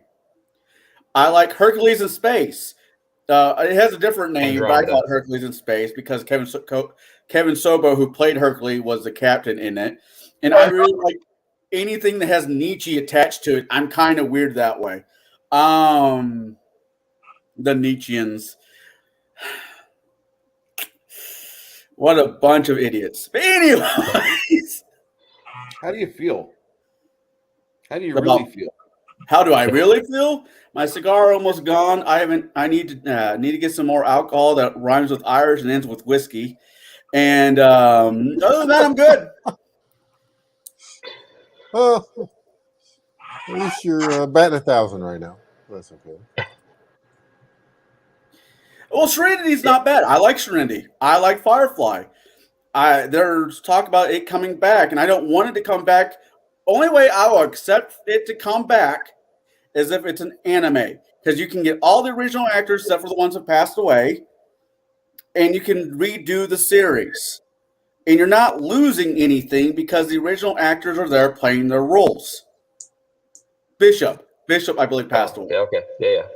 And you can boycott the movie. I'm not saying boycott. You can overstep the movie. I'm not saying you should, but you could still have Wash. Because fuck, I think the only thing he's doing right now is being an alien on a Sci-Fi Channel TV show, and it's not that great. 400,000 voices. That's what he's doing. 400,000 voices. He's the new Frank Welker of voice acting. You just need him to make animal noises. He's there. He does it. He's I amazing. want to be Frank Welker for a day. What was that? Yeah, the Tuddock is amazing. Yes. Oh yeah, I appreciate him as an actor. You're weird in a couple ways, Connell, but we love you. Which just a couple. Agreed. I think there was actually a Battlestar Galactica game. I know there was a board game out. I don't know if there was ever a. Board game was amazing. I don't know Wait, if there can I was go ever out an and shoot RPG system toasters? like that. I mean, yeah, freshly roasted Cylon. But that's a universe that I would probably want to play in. Is the Battlestar Galactica or Gene Roddenberry's Andromeda. Those are my go-to inspiration for when I want to run sci-fi, especially if I want to run a gritty sci-fi that's not grim dark, just gritty. I'd actually probably lean more Battlestar Galactica, and I don't mean the reboot. I mean, maybe a little bit of the reboot, but also the original. I've watched both. I like both. Here's a question: how do I make a good cream? Is it brulee? Creme brulee. Creme brulee. Creme That's an brulee. easy. That's an easy answer. I go to a French restaurant, have them fucking make it for me. Do I speak frog to you? Google. Google. Ribbit. Blade Runner RPG. Okay. Apparently, there's a Blade Runner RPG coming out. I don't understand why they wouldn't use the same rule set as Aliens, though, because it's part of the same universe. It is the same universe. I I don't know. How would you do a good? Another unique one to play. I think I wouldn't mind playing in a Blade Runner-esque game. Not knowing whether I'm a replicant or not. Like that to me would be kind of awesome. That would be an interesting one to run, because you don't even know if one of your players at the table is playing one. Right. That would be interesting, but at the end of the session or the end of the storyline, somebody needs to quote, "I need more life," or the line that came from that. Leave Firefly in the past. Any studio will make it woke garbage. True story. I don't know about that. I really don't. And if you really want to have a good Battlestar Galactica experience, you really don't even need an RPG for it, because Fantasy Flight Games put out a very good series of board games that were kind of rip-offs of the Knights of the Round Table that they did, the Shadows over Camelot. The Battlestar Galactica system would have you play the game for a few turns, and then everybody reveals to themselves, not each other, who's a Cylon, who isn't. And so the Cylon players have to fuck over the table while the rest of the players are trying to save themselves and keep ships with food processing going on and water, and they've got to have fuel for the next, set of jumps. And the entire time they're being pursued by the damn Cylons. It is a wonderful board game. Actually, that would actually make an amazing West Marches style game where you have multiple groups going at the same time. I think that would make an absolutely amazing West March game. Actually, I could think of a game that you have in your collection right now that you could switch out for one to be Cylon versus the other one, and you have it in your collection. Secret Hitler. Yeah. Yeah, I mean, it's social deduction at the end of the day. I feel so sorry for Shadow because it seems like every time that he watches one of our streams or we have him on one of our streams, he's doing more homework than he is actually enjoying the stream because he's taking so I've many notes. noticed that. Nothing wrong with that. No, there's nothing wrong with taking down notes. Yeah, I would actually probably join a West March style Battlestar Galactica game, no matter the system. I would learn a system to be in something like that, because that to me just, to have the chance of being, a Cylon and not knowing it, that would be pretty awesome. I just want to be able to turn on the main defense guns and start just plastering toasters all day long. That's what I want. Freshly roasted Cylon. I would model my character after Dennis Leary from Suicide Kings when I attack a toaster. For those who get it, get it. For those who don't, I'm sorry. Twilight Imperium. That's a different beast entirely. That's not like as I say, hey, we're gonna no, yes. Oh, special guest. We got a guest. I mean, if I've got a month to kill, I might play Twilight Imperium. God, yes. Oh, you know what the trick is for Twilight Imperium? Stare at the box, never open it. Well, I'm doing that right now. in general, the number of players you have, that's how many hours you need to play a game. Yep. So 6 players is 6 hours, 9 players is 9 hours. That's Yeah, you're not assuming wrong. all the players know all the rules and you don't have to teach the game as you play. Yes. And that's assuming no break for lunch or dinner or midnight snacks or whatever. We order in, it'll be delivered. No one leaves. Yeah, no one leaves. We're locked in, escape room. This game ends only when we actually finish a game, which is never. We'll all die there. I play the game solo, so I can take my sweet time doing it. Apparently, I it's haven't even opened getting my a box RPG setting using the Genesis system. Interesting. Okay. I might be able to get behind that. I'm hoping that Genesis dice. I know. Shoot. Stellaris is getting a board game, so I'm okay with that. I'm hoping it'll be as good as Twilight Imperium, but I know it's Paradox, so no, it won't be. What about Vader V, or was it V? It was an old TV series. Oh, V Visitors. Yeah. I never watched it. The what did I original miss? was good. Were you guys talking about which TV shows would suck as games, or which movies would suck as games, or which games If suck? you were to be asked or wanting to run a science fiction game for a group of friends or even strangers, what would your source of inspiration be? Like, what would you run screaming through the night to as inspiration for that kind of game? Oh, well, first I'd have to ask the players what sci-fi are they familiar with, like what movies they've seen, what books they've read, and then we decide what we from there where we go. I don't want to say, oh, I'm going to run this for my gamers, and they know nothing about the genre. That I have to ask them first. Okay, I mean that's a fair question or a fair response. Because for me, it doesn't matter what game or what kind of sci-fi we do. It's more about the mechanic of the game. Is there insanity involved? Is there like Event Horizon? Is it going to be that, or Oh wow, that's a dark Sunshine, or is it going to be 28 Days Later, or is it going to be I Am Legend, or Soylent Green, or Good pick me Blade up Runner? games. Yeah. Yeah.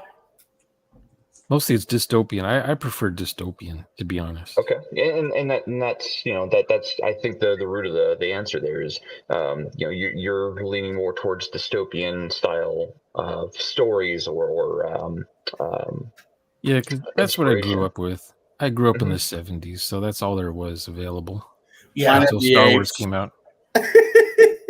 Planet of the Apes, yeah, post-apocalyptic, Earth's destroyed, apes rule, monkeys and machines. I don't know how I feel about Planet of the Apes RPG game. That would be weird. Have you watched all the movies? What? The original ones, yeah. Okay. It's a Rod Sterling show, so it's basically talking heads. That's all Planet of the Apes is talking heads. So you need a game that has social combat in it. Yeah. Being able to convince people, deceive them. Actually, the last batch of Planet of the Apes movies wasn't horrible. Yeah, if you skip the Tim Burton movie, everything's fine. Fuck Tim Burton. I mean, I don't understand the ending of his version. You would piss off your players if you did that in a game. yeah. Yeah, actually, you brought up a good segue topic for science fiction. Zombie games or zombie stories. The whole 28 days later concept. Oh God, yes.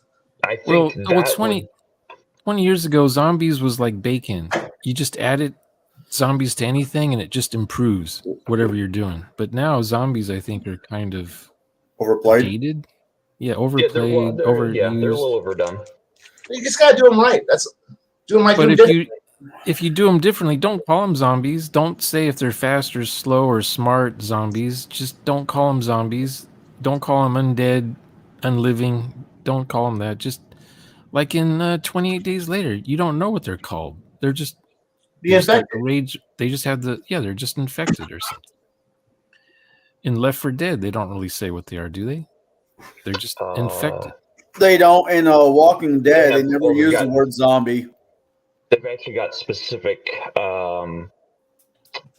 names for the strains of mutagen, but I do believe they call them. I think they might call them walkers occasionally. Yeah, walkers is. One was called Smoker or something. Smoker, Boomer, Witch. Jockey, Witch. Oh God, the Witch. The Tank. God, what was the Charger? And then there was I think one more. I can't remember the name of. You got Smoker, right? Yeah, you did. Yeah, Smoker was in there. 'Cause when you say zombie to your players and they're zombie experts, then they've already in their head are thinking how it's gonna go. Well, see, we're all gonna die, or we're all gonna be surrounded by them eventually, and Brad Pitt won't save us today. That kind of thing. well, I mean, now I will point out again, I mentioned a John Ringo's book series, but his his Black Tide Rising Under a Graveyard Sky series, which is pretty much it's zombies, but it's actually optimistic. Sure, the first book is all about the collapse of civilization, but the next books are all about the reconstruction after it. Yeah, reconstruction. That's a good thing to role play. And And YouTube has all of the audiobooks of that series to listen to. yeah, and the best part about that series is that for now. it's the fall of civilization is actually in slow motion from initial outbreak in early April. You have until literally August 27th. It's actually I got a date. August 27th is when the final collapse of the power grid begins, and that's when the US.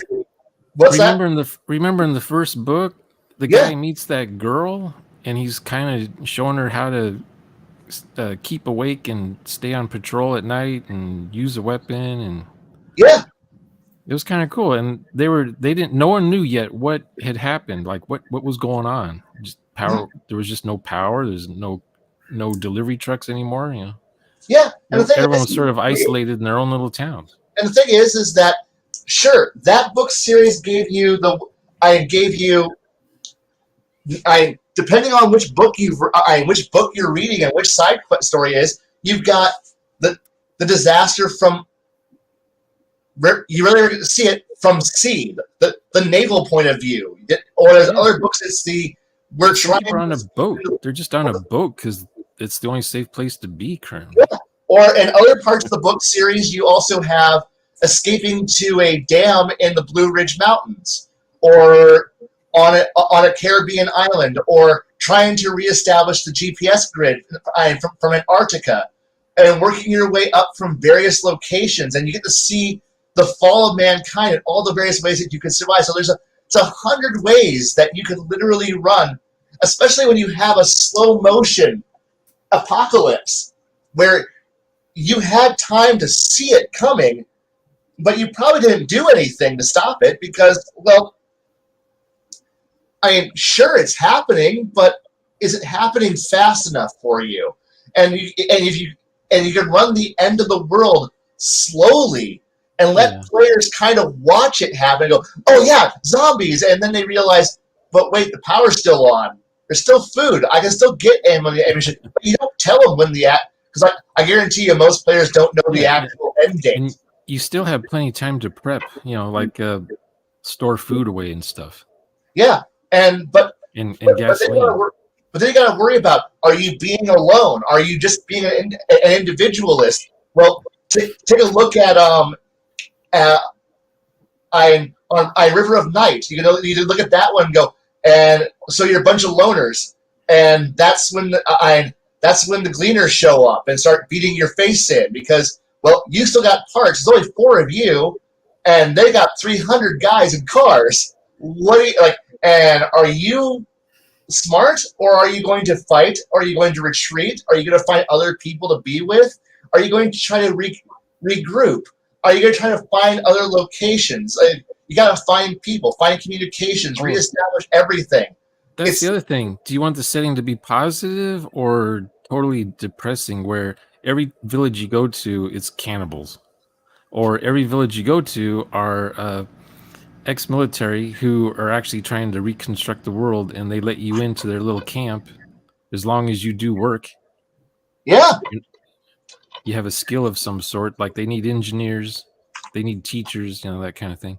Yeah, and it's at that point you're giving players what they players like adventure, like a chance to feel like they're influencing and fixing the world and making it a better place, or changing it, or choosing to be the villains. Like when you take away the structure of having law enforcement, having some greater fixture, players have to pick up the slack and go, what am I? What do I want? If there is no governing body to tell me no, what am I going to do?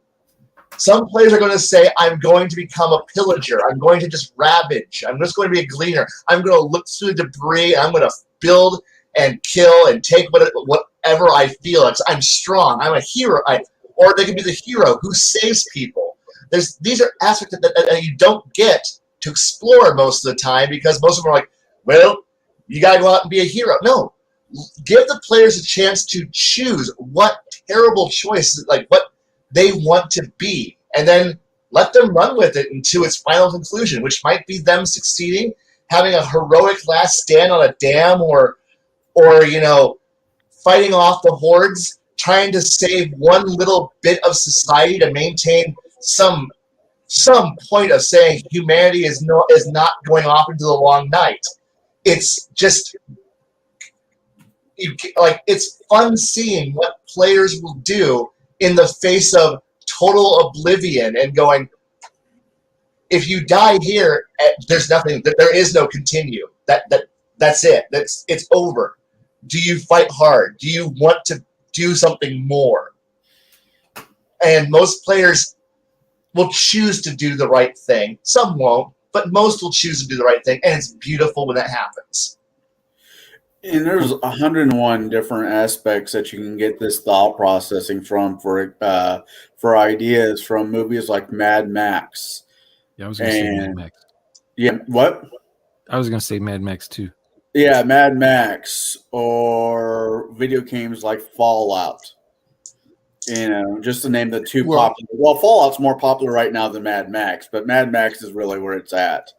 The other thing is that if you want to look at the other side of it, let's say you want to bypass that and go straight to the rebuilding Morrow project, that literally you're coming out of a bolt hole and you're trying to figure out what happened, what's going on. You're out of cryogenic sleep, and now you have to, something bad happened and put you into sleep, and now you have to figure out how you're going to get all the equipment out and What start was to it? They rebuild woke up too civilization. late or something. I can't Yeah. remember. I have that game. I haven't played it in decades, but you're supposed I to look love for that game. caches of weapons and things, and maybe find another bunker somewhere and meet up with other people.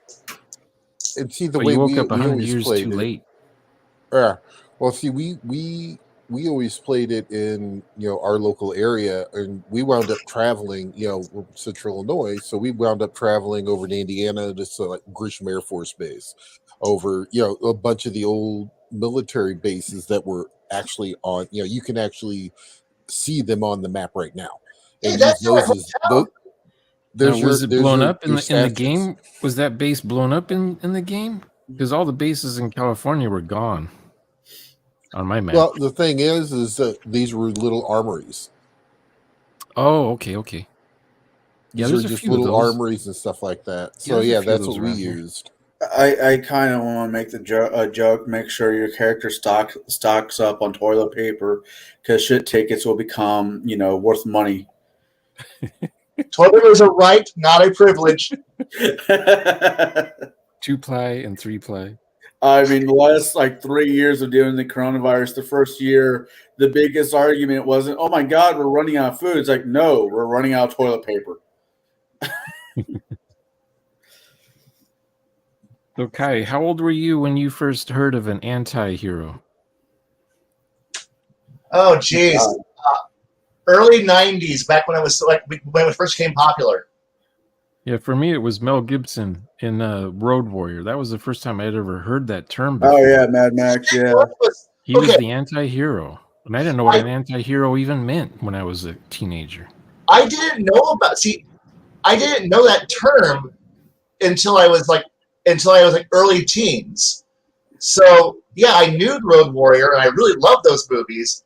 But I always just pictured Mel Gibson in both those movies as being not the anti-hero. He was just the gritty hero. But then again, I had also grown up. I had been weaned on a good collection of what's the Death Wish and other. Oh yeah, I can go with some good Death Wish. So when you're used to when you saw movies like that, that was another. Well, I just assumed angry police cop at the end of the world. That had to have been. Now, when I got older, I learned what the anti-hero was, and that became now it clicked. But yeah, it was the 90s for me. I was looking for an RPG system that would emulate like a Mad Max character. So I remember doing that in the 80s, looking for an RPG game. What about using the Elric or Pendragon session stuff and running a Elric, a Melbone style game? I know that's going back into fantasy, but you could use basic RPG from Chaosium to run any system, any genre. So you really could do that if you so choose. Remind me about that game. Is the setting post-apocalyptic? For fantasy, it was, I believe. Like everything's ruins, like elven ruins and things. Yeah. Orc ruins. Dwarf ruins. Yeah, there was nothing that was brand new. Is that a thing, by the chrome. way? Did Tolkien invent that or something? Like, oh, we have to go through this castle, and by the way, the castle's ruined. Oh, we have to go through this ancient city. Oh, by the way, it's vines and crap have grown all over it. There's monsters living there now. That kind of thing. I don't know if Tolkien invented Nothing's that, new but it feels in Lord like of the Rings, is it? It feels like that's what it is. But you're also set piece. We have a set piece we have to wander through, and there's going to be monsters that have been hiding here for years, and they're the original tenants since the people that this was made for have died. Well, and the other thing is that you also have to realize that he wrote that post World War I.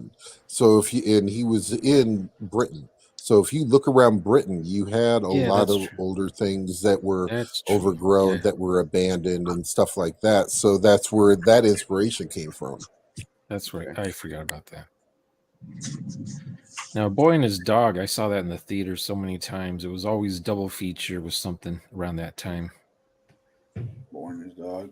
And the I intro don't- for that film, it was like John F. Kennedy the third or something was president at the time when The World Ends. Yeah, wasn't that a Harlan Edison movie? Yeah. Well, considering most of the Kennedys are dead, we don't have to worry about that now. It was kind of surrealistic in some points. I had to watch that a few times just to get my head around what was going on. I really liked watching God try to smash Ted Kennedy for all those years. It was like God was playing whack-a-mole, and the damn thing kept standing back up again. Well, that's the Kennedy curse. That's all that was. They all have a curse of some sort. JFK had a sex addiction. Okay, when you are accused of being attractive and your family has money, the sex addiction, that's pretty light. We got away pretty well for him not being like, I'm going to spend the entire treasury of the United States just for pussy. We got off on that one. You know, I don't know if it's true or not, but there's a great JFK story. The day it was about 3 or 4 weeks before he signed the embargo against Cuba, he sent somebody down there and buy as many Cuban cigars as you can. Buy me 100 cigars, right? The guy comes back up with like, I don't know, upwards of 500 Cuban cigars. And as soon as the cigars, a box was laid on the president's desk, he pulled out that piece of paper and signed it, entering the embargo against Cuba. I don't know if it's true or not, but it's kind of a cool story. So I do want to ask Shauner and Kai this. Yes. When you two are, and you guys don't answer this at the same time. I don't need the Mothra twins to do that, but I want you to when you're getting a sci-fi game ramped up, what are the key things you're doing for your attracting players phase? Like, I've got this idea. I'm going to pattern a gaming campaign off of this, and it's going to use this system. What keywords do you use? Because like we hit post-apocalyptic for a second there, and I'm kind of curious if you guys would use that, or if you think it'd be easier to do sci-fi or space opera. I'm truly curious about this. Go ahead. You go ahead. Okay. Usually, I'm listening to what my players say, and my usual sales pitch is simply, "Hey guys, I got a sci-fi idea," and suddenly people perk their ears up. They're like, "Tell me more," and then I'll start explaining what I've got in mind, and I'll say it's going to be a mostly terrestrial-based sci-fi game, and they're all going, "Tell me more." Like they're suddenly interested because I'm going, "Okay, it's not traditional fantasy. Tell me," and I'll start working my way through it. And I go, "And this is what's going to happen," and you can start. And what game engine doesn't matter. Just come up with characters. Give me a backstory, like a good backstory.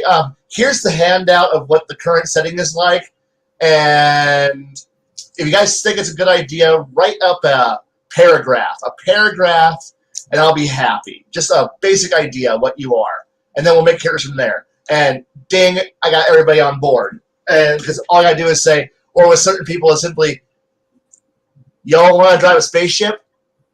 And somebody will go, "Yeah, I want to try spaceships."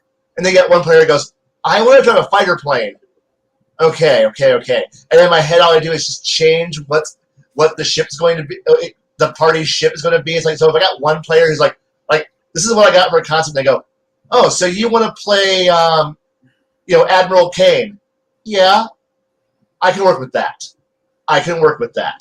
And suddenly, it's like my game now evolves from that point forward, and I'm like, all right. And my players all give me their concepts, and I just build from there. It's like I give them a loose idea what I've got in mind, which usually isn't much, but it doesn't have to be much because players don't need much to work with. And suddenly they're running, and I'm happy. That's all that matters, is that they're happy and I'm happy. Hey, what I do is no matter what, we're going to use the Mongoose Traveler for the mechanic. And Okay. me and the players, in jest, will say, hey, let's try this one time in the next session. And I say, oh, what do you mean? Then we get serious about it. We start talking about maybe a setting, the theme. What's the theme going to be with the tone? What is it? Is it horror? Are we trying to freak each other out with this, or are we going to be goddamn heroes or something, or we're going to be citizens who have no powers whatsoever? We're just kind of trapped. We're in a totalitarian kind of a government, and we just have no say in what happens. We're on our own. We can be proles or we can be party members. So we talk about that, and then eventually we end up with the setting, and it might not be sci-fi. It may be dystopian. It may be modern day stuff. It may be like the new sun, which is like 1 million years from now on Earth, and the sun is dying out, and all the technology there is relics, and there's new stuff that's been made since then. Stuff like that. It's just, I guess the main thing is, for me, we have to redo all the careers for Traveler so it matches the setting that we're going to be in. Because it wouldn't make sense if we're not going to have space travel in our game. It wouldn't make sense to have space characters. True. Magistratum Undatus. That's it.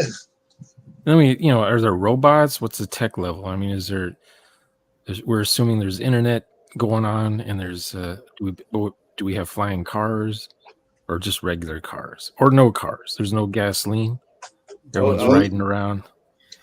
Everyone's riding around on homemade scooter things, bikes, moped type stuff, or a bunch of characters who have no idea, no relation to each other, are all assigned by their grand employer to a job they're not trained for. I wouldn't mind like a Futurama kind of concept where one reason or the other you're shunted in a cryogenic whatever, you're frozen for 1,000, 2,000 years, whatever, and you pop out and the Earth is not the Earth you left or that you remember. It's 1987 when you accidentally fell into the machine. You're Mel Gibson in whatever movie that was. I think it would be an interesting concept for a game. Reaper? No, it's an old 90s movie. I do believe you just described the game Garrett was describing a little bit ago. Yeah, I know. I was listening. I was putting a little bit more thought into that. I was just, working around my head. I was thinking Woody Allen for some reason. God, Woody Allen type RPG game, that would be bad. Quick. I liked him in Zelig. He was a chameleon. Ants. I guess I would end up with in generic terms, or a general standard for a setting for me is usually the rich people have everything and the poor people are left in the radioactive wastes, looking for, digging through trash dumps. That's a 70s that's a 70s sci-fi series right there. That sounds like 70s or Battle Angel. Star Trek, the 60s Star Trek had those themes a lot. That's the rich people live up in the stratosphere and the poor people are the miners. There was a movie that came out not so long ago that was kind of like that with Matt Damon and Jodie Foster. Elysium. Yeah, that kind of stuff. I want that machine that heals you up. No matter what's wrong with it, it will fix you. I want... Even Fifth Element had that sort of. The rich people go on their galactic cruises and the poor people they're just down on the street level of New York City with all the They poison listen to fumes and opera. stuff. The poor people Look. are forced to listen to opera. If I could open a window and have fresh Chinese food delivered to me by a guy at a hover cart, I'm okay with this. I'm going to say Altered Carbon is great. The first season was. You know, I've got to say that I look at the calendars of ancient civilizations and I just can't believe it, because it says the Chinese calendar goes back 3,000 years.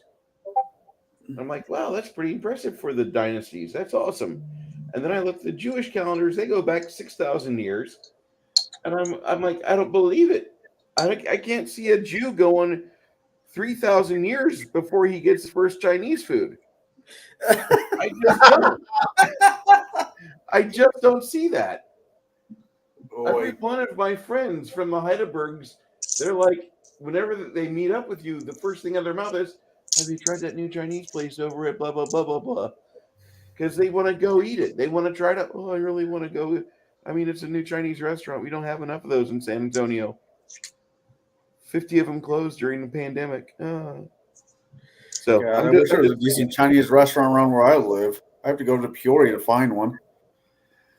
We have a lot of Chinese restaurants here. What we're seeing now is a lot of Lebanese food trucks popping up in this area. Lebanese has got some good food. Yeah, I know. Living in a town where the mascot used to be the Peking Chinks, you'd think there'd be more Chinese restaurants here. I'm just saying. They stopped that in 78, though, didn't they? Wasn't that the year that they stopped the Peking Chinks? Yeah, and they become the Peking Dragons. Yeah. Yeah, I'm just saying. And for those people that don't understand our references, this is an actual town in Illinois, Pekin, Illinois, named after Peking, China. So they say. I believe it. There's some really something to do with railroads or something. I don't know. What year did the town start up? I'll tell you in a second. Garrett, you look like you have something to say, buddy. You're muted. You're muted. Muted. Boomer. Start over. You're muted. Still muted. No, I'm not. Very good. No, you're not. I said we're starting to get to be about that time, Bruce. Yeah. We're after we're me and Kai turn into those pumpkins. So yeah, I want to continue this topic on to next week because we talked about Star Trek quite a bit. We talked a little bit about other sci-fi, and I really wouldn't mind if Shauner wants to come back. If he's got Thursday night free, that'd be great. Because I think sci-fi is something that we haven't talked about on this channel a whole lot for Table Breakers. And Shauner kind of fits right in with that because, no offense, you talk a lot about Traveler.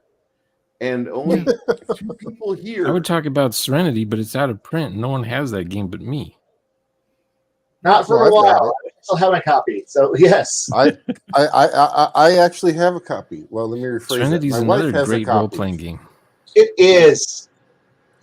It's very similar to Mongoose Traveler, so that's my other go-to system. Which is it? If you don't mind, I'd like to talk about that game system next week, if we don't mind. Okay. So, sorry, to answer your question there, Sean, the town kind of became a town somewhere between 1829 and somewhere around there is when it became a rural town. The first non-Native American person to live here was in 1824. Okay. After Peoria. Well, Peoria was founded by the fucking French. So yes, we were. We are Peoria next to Market Heights. I had once heard a rumor about Pekin, Illinois, being directly across the world from Beijing, which is I think the origin of its name, because everybody used to call Beijing Pekin or something like that. I can't remember the actual version of that. But it's pretty close because their north latitudes are right around 40. I'd have to do some math on the east-west coordinates to see if it's 180 degrees apart or not. It's a very interesting I thought little that was the town. origin. It's a very interesting little town, and that's putting it nicely. All right. So, boys and girls, I think we're going to call this one, and then we will pick it up next week. If you don't mind, Shawner, I just put your name and link in the chat there? If you could just give us like an elevator pitch of what you do. And I know you do a lot of really good Skyrim videos too, but I got 5 different hobbies, and I crammed them onto my YouTube channel. So it's got role-playing games, computer art stuff, film editing,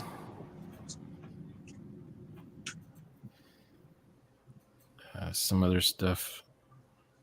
cool. Picking on blue Tutorial, hair games. like computer programming. I got a lot of videos on computer programming.